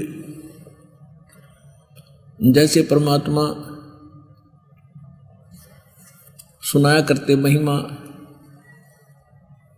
जैसे अन्य जो रामकृष्ण के पुजारी अधिक होते थे और लीला सुनाते थे, कभी कृष्ण जी बंसुरी बजाते थे, पशु पक्षी भी आसपास आ जाते थे, गोपियां भी घर से भाग कर आ जाती थी।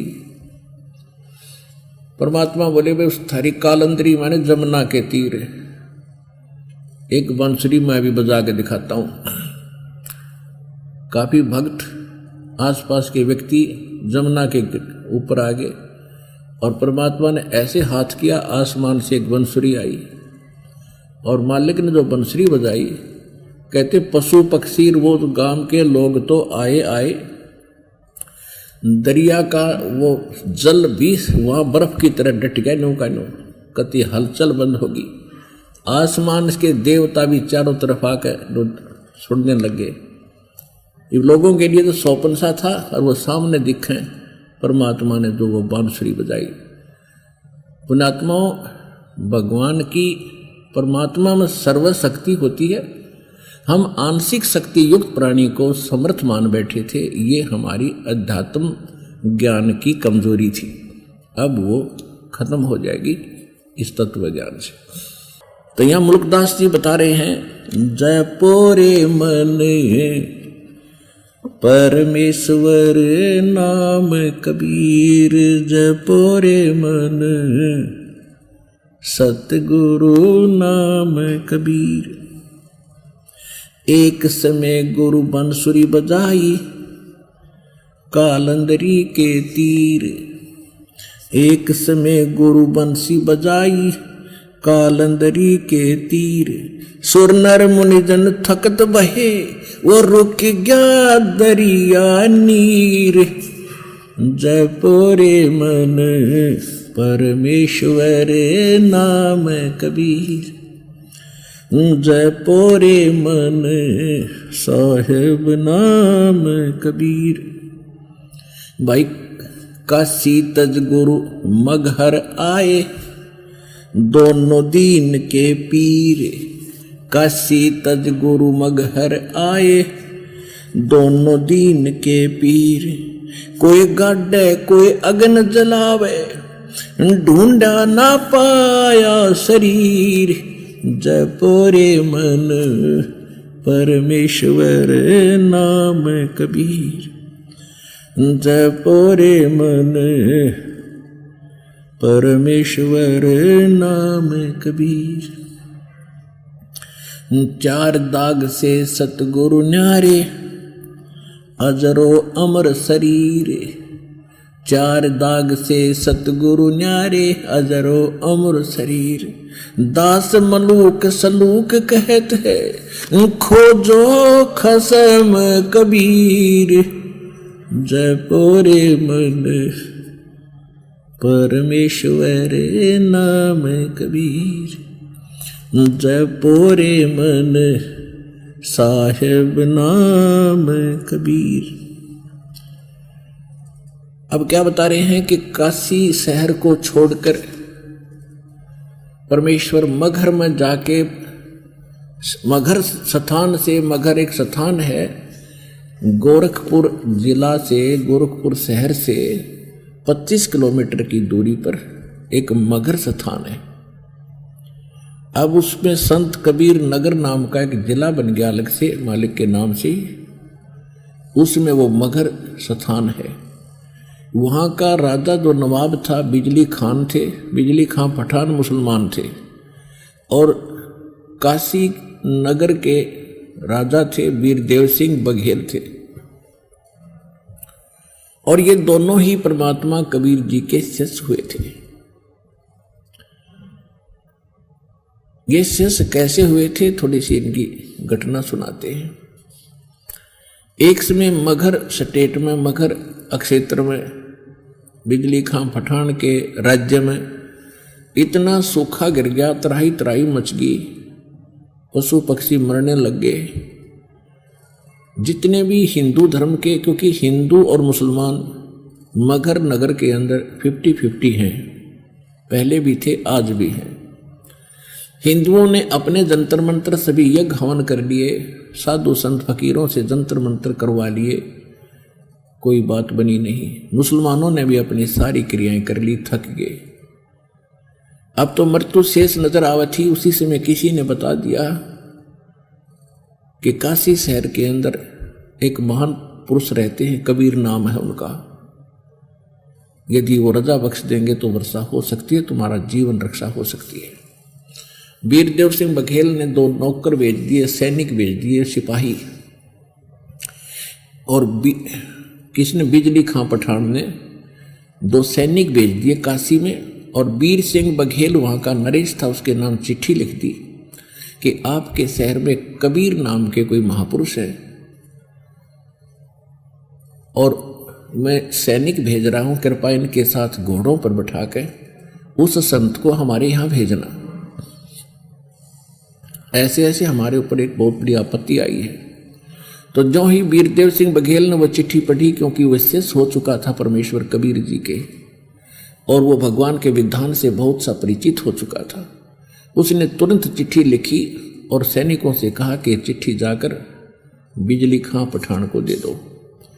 चिट्ठी में क्या लिखा था कि बिजली खां, आप पूरा क्षेत्र आपका जीवन और मृत्यु से जूझ रहा है, और संत को आप ऐसे बुला रहे हो जैसे एक नौकर को बुलाया जाता है।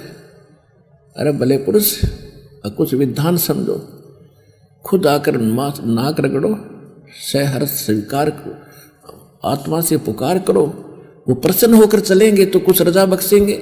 यदि मैं बाई ऑर्डर भेज भी दूंगा और उन्होंने रजा नहीं बख्शी, भले पुरुष, कैसे कल्याण होगा तेरा। तो वो समझ गया तुरंत।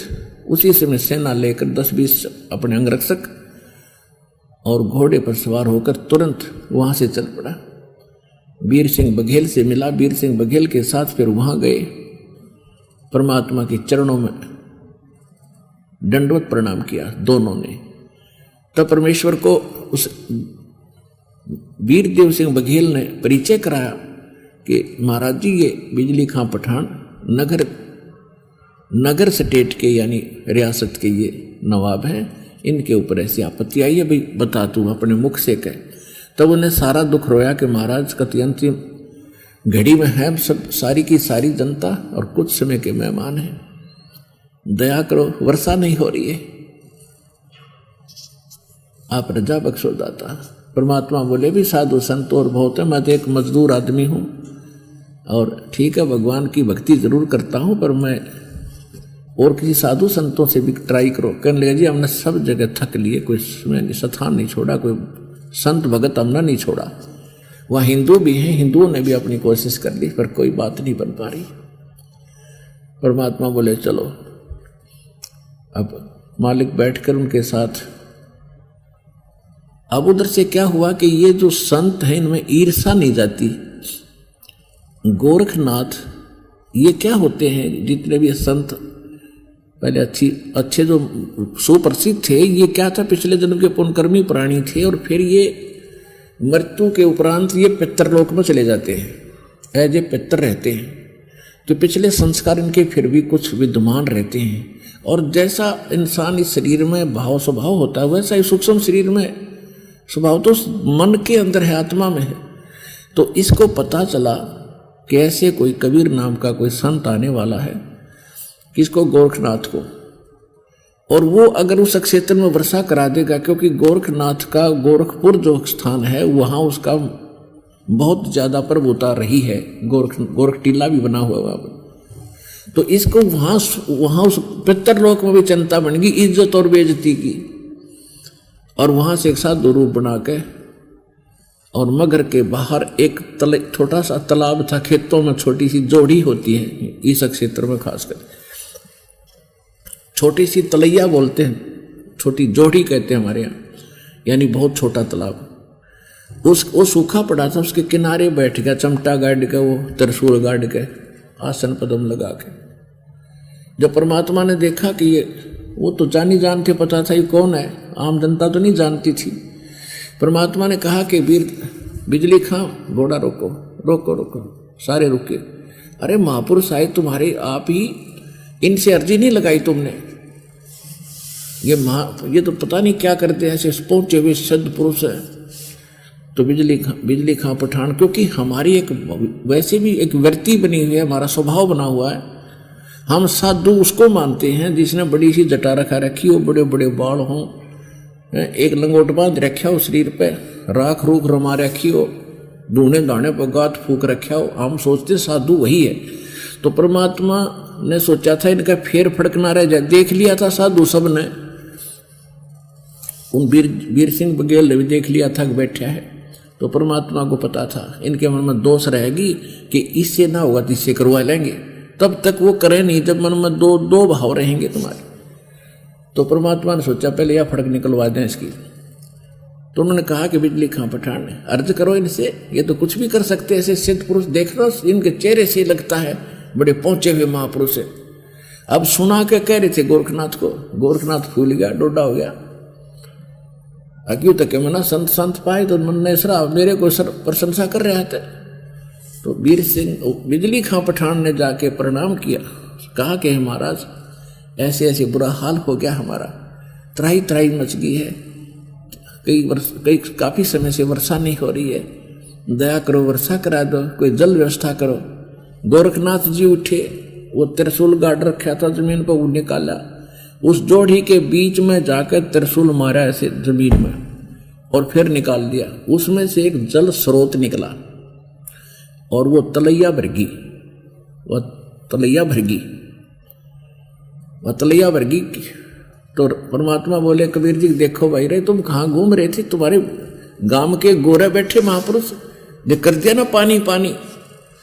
अब वीर सिंह वो बिजली खां पठान कहने लगा महाराज उस सिद्ध पुरुष से कि महाराज इससे तो एक दिन के भी पशु ना तृप्त हो सकते, वर्षा कराओ दाता।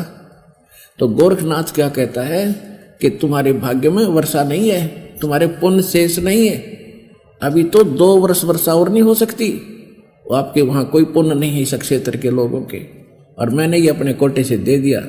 और कोई ज़्यादा तुम्हारे पास कोई समर्थ है तो उससे बात कर लो जाके, यानी अपने तो बढ़ाओ, किससे नहीं माना था ताकतवर। वो तो हो गया फ्यूज। अब वो उनको पता लगी गया था कि इससे काम कैसे क्या चलेगा, एक सारे पशु एक बार पी जाएंगे इसको। तो तब उनकी फड़क निकली और कहा भगवान आप दया करो। कौन? वो बिजली खां पठान और साथ में नगर के लोग भी आगे काफी पता लगा महाराज आन लग रहे हैं, सारे निकल के आगे, क्यों मरे सब कुछ भूखे प्यासे। तो परमात्मा बोले भाई ठीक है, मैं तो एक भगत आदमी हूं, अर्जी लाऊंगा भगवान तो जब सुन ली तो मेरी। जहां वो बैठा था गोरखनाथ उससे 100 फुट दूरी पर परमात्मा बैठ गए ध्यान मगन होकर, एक सिर्फ लीला कर रहे थे और कहा भी तुम अपने घर न जाओ सारे, मैं अर्जी लाऊंगा जब मेरी सुन ली तय। ये कैसे जाओ? सबके पैरों तले की धरती खिसेगी कि मैं वर्षा उर्षा हो तो चलना है। अरियो महाराज आड़े बैठ गया, आगे भी ना चलता। परमात्मा बोले तुम जाओ भाई, ना रास्ते में भीग जाओगे, बच्चे भी तुम्हारे साथ। वो उनका ना समझ में आई, कुछ चल पड़े, कुछ आसपास खड़े थे, इतने में क्या देखा नो बादल आए गरज के, काली घटा छाएगी और मूसलधार वर्षा होने लगेगी, ठोक दिए सारा कुछ अक्षेत्र। बोलो सतगुरुदेव। जल कर दिया 1 घंटे के अंदर, कति फुल्लम फुल, सारा गांव उमड़ के चरणों में गिर गया। गोरखनाथ आकर चमटा जाता रहा अगिया कीर्ति। मैं तो कह रहा था कि 2 वर्ष तो वर्षा नहीं हो गई, यो डूंडा ठा दिया इस नाथ जय। समर्थ सतगुरु जो चावे सो कर ही, और 14 कोट दूत जम डर ही, ऊत भूत चमत्रास निवारे और चित्रगुप्त के कागज पाड़े। ये समर्थ कबीर भगवान है। इस प्रकार तो परमात्मा ने फिर उनको उपदेश दिया ज्ञान का, भक्ति का, अध्यात्म मार्ग का, कि भाई तुम्हारे जितने संस्कार पुण्य थे वो समाप्त हो चुके, अब तुम्हारा पूरे क्षेत्र का विनाश होना था, भूखे मर का मरना था, टक्कर मार मार के। तुम्हारे पर रहम हुई, किसी महापुरुष ने, किसी पुण्यात्मा ने तुम्हें मुझ दास का पता बता दिया और मेरी अर्ज भगवान ने सुन ली। तो बिजली खां पठान और गांव के नगर के सभी लोग कहने लगे मालिक नो ना कहो, अब नहीं मान सकते कि आपसे अतिरिक्त कोई परमात्मा है। पुण्यात्मा जिसकी जो जान बचा उसका तो वही भगवान, और वैसे भी रियल में भगवान थे ही थे, फिर भी वो समर्थ थे। समर्थ अपनी बड़ाई कभी नहीं करना चाहता, लेकिन उसके गुण प्रकट हुए बिना रहा नहीं करते। तो सभी ने जब ज्ञान सुना कि भाई तुम एक पिता के बच्चे हो, ये हिंदू और मुसलमान तुम आप पर बन गए, तुम भगवान के लिए ही बटे हो, भक्ति करो, तुम एक पिता की संतान हो। हिंदू और मुसलमान का खुदा दो नहीं है, भगवान दो नहीं है, एक ही प्रकार के मनुष्य हैं, एक ही प्रकार की बहनें हैं, सब एक प्रकार की माताएं हैं। तुम आपस में अलग अलग बनकर बैठ के दुश्मन बन बैठे। तो उन्होंने कहा कि कभी आप धर्म के नाम पर झगड़ा नहीं करोगे, नहीं करेंगे। कभी भी आप जीव हिंसा नहीं करोगे। सब ने कहा जी नहीं करेंगे। क्यों? पाप करते हो तो अब तुम सारे मरोगे। तो सब ने उस समय सारी स्वीकृति दी। फिर गांव में नगर में लेकर गए मालिक को। वहाँ एक व्यक्ति था, 65 साल की उम्र वाली थी। उसकी पत्नी के उसकी पत्नी की माहवारी भी बंद हो चुकी थी। और एक का मात्र रट लगा रहा था, भगवान संतान दे। उसकी पत्नी भी रोआ बुरी तरह, भगवान औलाद नहीं, औलाद नहीं। तो परमात्मा ने आशीर्वाद दे दिया, भाई ये तो चल खिलौना दे दूंगा पर भक्ति भी कर लो। उसके 10वें महीने उस माई का लड़का हो गया। ये दास वहाँ गए थे पर्सनली बहुत से भक्तों को लेकर के मगहर के अंदर। तो मगहर के अंदर जब परमात्मा वहाँ गए हुए थे तो हमने जो पता किया उन्होंने बताया ऐसा ही जो हम सुना करते थे कि यहाँ एक पूरा मोहल्ला है, मोहल्ला यानी एक पूरी कॉलोनी है जो परमात्मा के नाम से उस मोहल्ले का नाम है। उस मोहल्ले का नाम है कबीर करम मोहल्ला। कबीर करम मोहल्ला यानी कॉलोनी। कबीर परमात्मा का, करम माने रहम, फारसी में करम माने रहम, यानी परमात्मा के रहम से बसा हुआ मोहल्ला कबीर करम मोहल्ला आज भी विद्यमान है। तो ये सुख और न्यारा दिया, और भी बहुत से परमात्मा ने ये सुख दिए। तो बिजली खां पठान और वहाँ के जितने थे सभी परमात्मा के शिष्य बने, हिंदू और मुसलमान। तो कहने का भाव यह है कि परमात्मा कबीर जी सभी हिंदू और मुसलमानों को एक सामूहिक शिक्षा दिया करते थे कि भाई न तो आपके काजी आपके ग्रंथ और भगवान से परिचित हैं, और न ही ये हिंदू धर्म के पंडित और ये मंडलेश्वर आचार्य और शंकराचार्य ये ना भगवान के बारे में जानते, ना अपने अध्यात्म सदग्रंथों से भी परिचित नहीं है। ये केवल आपको दंत कथा सुना के, लोक वेद सुना के अपनी रोजी रोटी चला रहे हैं। तुम्हारा जीवन नाश हो रहा है। मनुष्य जीवन कोई वैसे नहीं मिलता, जिस कारण से परमात्मा का बहुत विरोध किया करते थे। कौन? काजी और मुल्ला, पंडित और मंडलेश्वर। और कहा करते थे ये धानक है, जुलाह है, ये क्या जाने सदग्रंथों के बारे में, शिक्षा इसके पास नहीं, कोरी बकवास घटता है, ये झूठ बोलता है। तो उस समय हमने यह मान ली सच्ची कि कबीर जी अशिक्षित हैं, हमारे धर्मगुरु पंडित और मुल्ला और काजी ये पढ़े लिखे हैं, इन्होंने भगवान को ठीक ही जाना होगा। हम परमात्मा की उन बातों पर को भूल गए जो भगवान कहा करते कि ये कुछ नहीं जानते, तुम्हें भ्रमित किए हुए हैं, तुम्हारा जीवन नाश करते। वो हमारे गले उस समय ना उतरी। और आज क्योंकि परमात्मा ने हमें शिक्षित किया, उन्हीं सदग्रंथों से वो सच्चाई सामने आई। अब आपने सब न मान ली। आप वही आत्मा हो जो भगवान के साथ 600 वर्ष पहले भी रहे थे। 64 लाख से हुए थे परमात्मा के।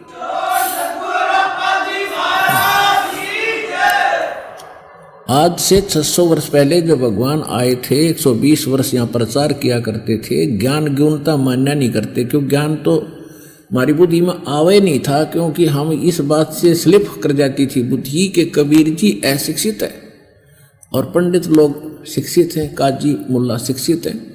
तो ज्ञान तो हमने घना सा सुना नहीं, लेकिन परमात्मा तो समर्थ थे, हमारे पिता हैं, हमारे लिए भटक रहे। तो वो ये चाहते थे कि एक बार ये कुछ दिन मेरे साथ लग जा और इनको भक्ति से कुछ चार्ज कर दूं, इनका घड़ा भर दूं, और फिर जब तक पीढ़ी पिछली पीढ़ी का युग समय आओगा 1997 के बाद तक, कि तब तक इनके पुण्य युग घड़ा भरा रहे और ये घड़े दुखी ना हो, भगवान की आस्था इनमें बनी रहे, इनको मनुष्य जीवन मिलते रहे। मनुष्य जीवन मिलते रहेंगे तो भगवान की चाह भी बनी रहेगी। वो चार्ज करना चाहते, इसलिए जितने भी 64 लाख से होना कोई बालकों का खेल नहीं, एक धानक के, एक जुलाहे के, एक मजदूर के, और कोई जंतर मंत्र जानता नहीं, कोई फू फां करता नहीं। आशीर्वाद दे दिया, सारे सुख। ऐसे कोड, ऐसे कैर टूट रहे थे जिन परिवारों पर परमात्मा के आशीर्वाद मात्र से सुख हो गया, ठीक हो गए, तो फिर सत्संग में भी आने लाएंगे। सत्संग में आने से क्या होता है कि परमात्मा के वचनों से भी हमारी बैटरी चार्ज होती है। इस तत्व ज्ञान के सुनने मात्र से भी, परम संत के वचन सुनने से भी, के मुख से सुनने से भी हमारे ऊपर बहुत पुण्य संग्रहित होते हैं और पाप का मैल उतरता है। तो फिर आने लगे और सौ जगह जाके गुण गाने लगे कि भगवान आए हैं, परमात्मा यानी परम शक्ति युक्त हैं, सब लागे कर्ण, और सब जो भी आज्ञा मालिक के पास सबको सुखी कर दिया। फिर तो हक्के बक्के रह जाते कि हम सब जगह धक्के खा लिए, मंडलेश्वरों के पास जा लिए, मुल्लार काजियों के पास भटक लिए, हमें कोई राहत मिली नहीं, और इनसे आशीर्वाद मात्र से। और फिर नाम देते थे, प्रथम ये 5 नाम देते थे दाता, इनकी भक्ति करो। तो वो चार्ज कर गए हमारे को, 64 लाख से सो गए थे उसमें दाता के।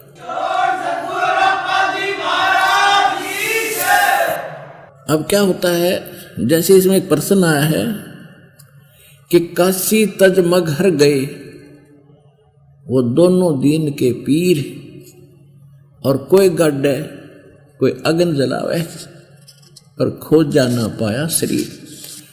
काशी के जो पंडित थे उन्होंने एक ऐसी धारणा फैला रखी थी कि भाई जो काशी में मृत्यु को प्राप्त होगा वो सीधा स्वर्ग जाएगा, और जो मगहर मरेगा वो गधा बनेगा।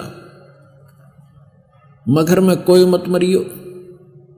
परमात्मा कहा करते बच्चों, ये भ्रमित लोग हैं, भ्रमित ज्ञान ही बता सकते हैं। शुभ कर्म करो, अच्छी भक्ति करो, कहीं पर भी मरो, निसंशय होकर मरो, चिंता मत करो। लेकिन वह गला उतरा नहीं थी।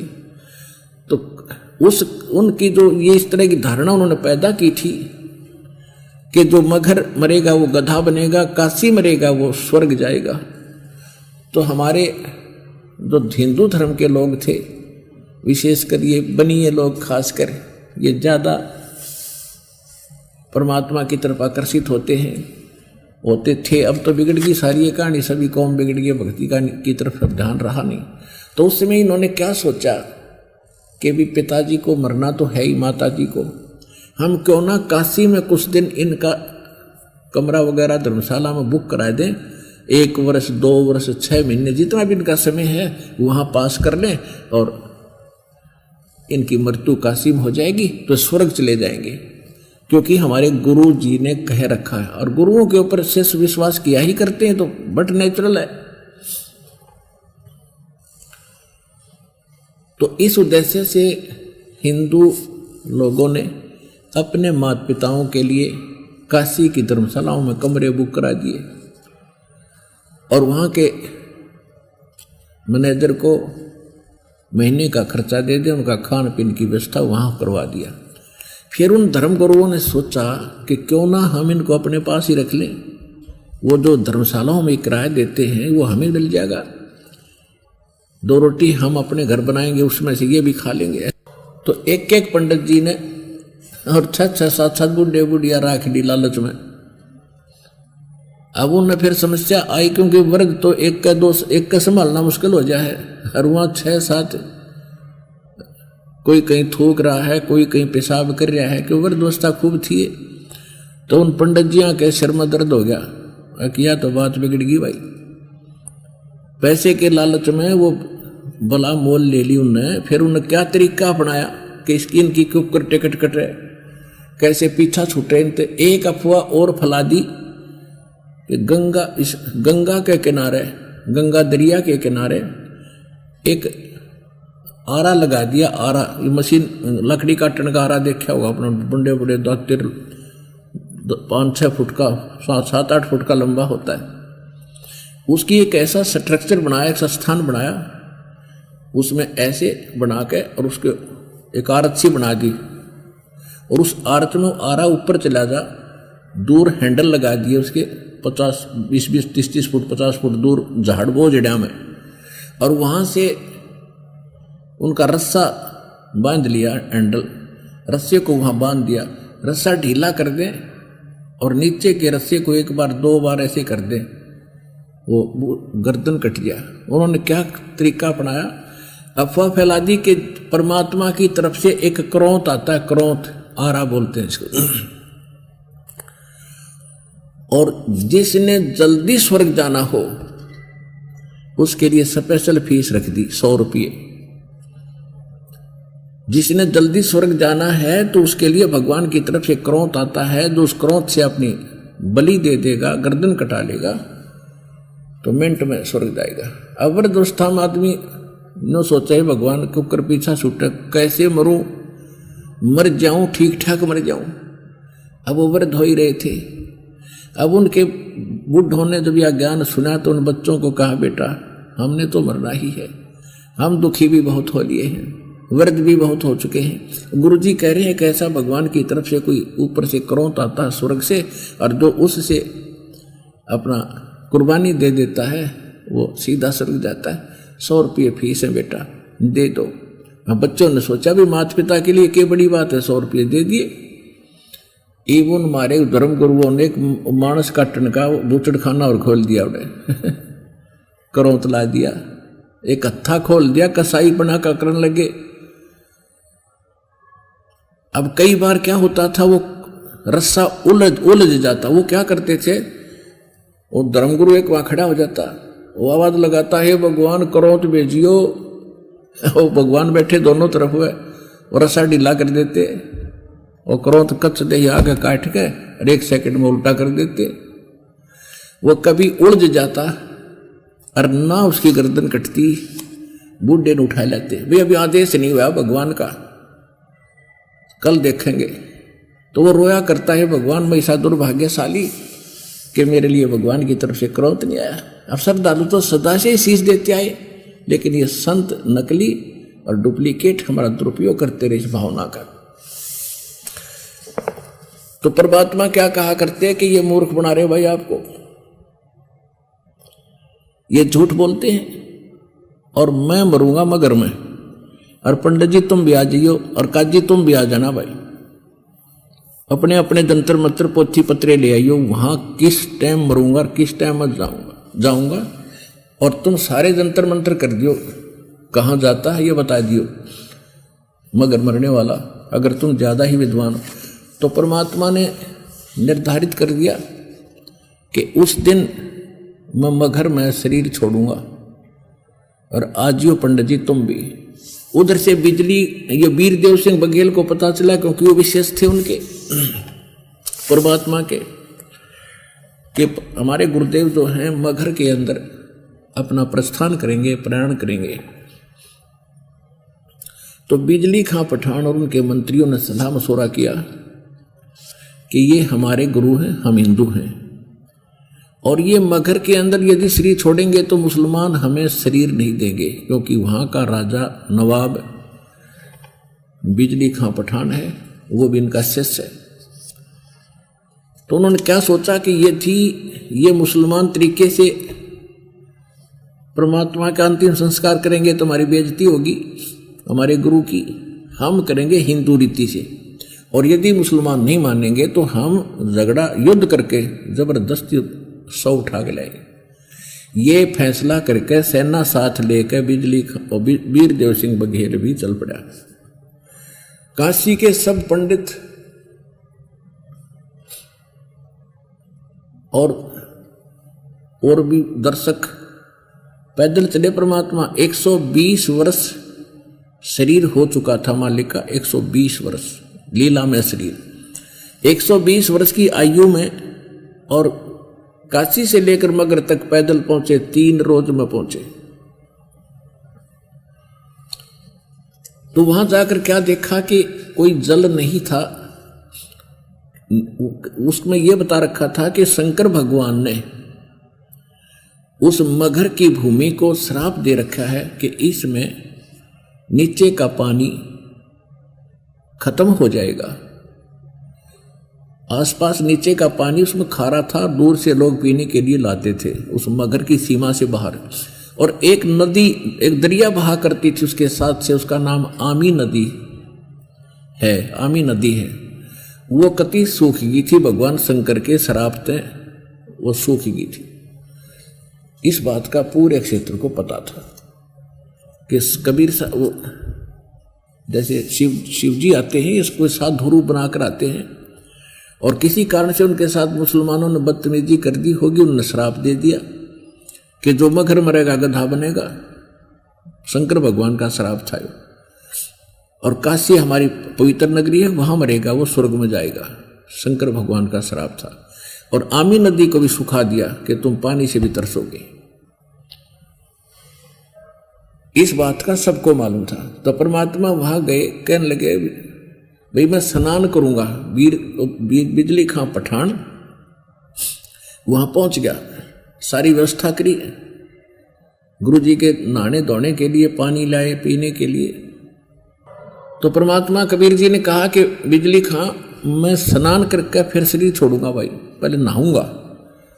बिजली खां कहने लगे जी पानी पर्याप्त जल है, बाहर से मंगा रखा मालिक, यहाँ तो उपलब्ध था नहीं, और सभी के लिए स्नान के लिए तो उपलब्ध हो नहीं सकता, आपके लिए हमने ला रखा है। परमात्मा बोले भी क्यों, क्या बात है, यहाँ जल क्यों नहीं है, कोई दरिया नहीं आसपास? कहने लगे जी दरिया है साथ से ही, लेकिन भगवान शंकर के श्राप से सूख गई है, बहुत दुखी हो गया। परमात्मा बोले पहले उस दरिया पर चलते हैं, देखते हैं उसमें जल है कि नहीं। सबने कहा जी जल है ही नहीं, कोई बात नहीं, आओ मेरे साथ। अब परमात्मा जाकर खड़े हो गए उस दरिया के किनारे, सैकड़ों हजारों की संख्या में दर्शक, गांव वाले और सैनिक। तो परमात्मा ने ऐसे संकेत किया हाथ से, ऐसे किया था, थोड़ी सी दूरी पर जैसे बम ब्लास्ट होता है ऐसी आवाज आई और एकदम पानी का फवारा फूटा और वह दरिया देखते देखते किनारों को चाटती हुई बहकर चल पड़ी। बोलो सतगुरुदेव।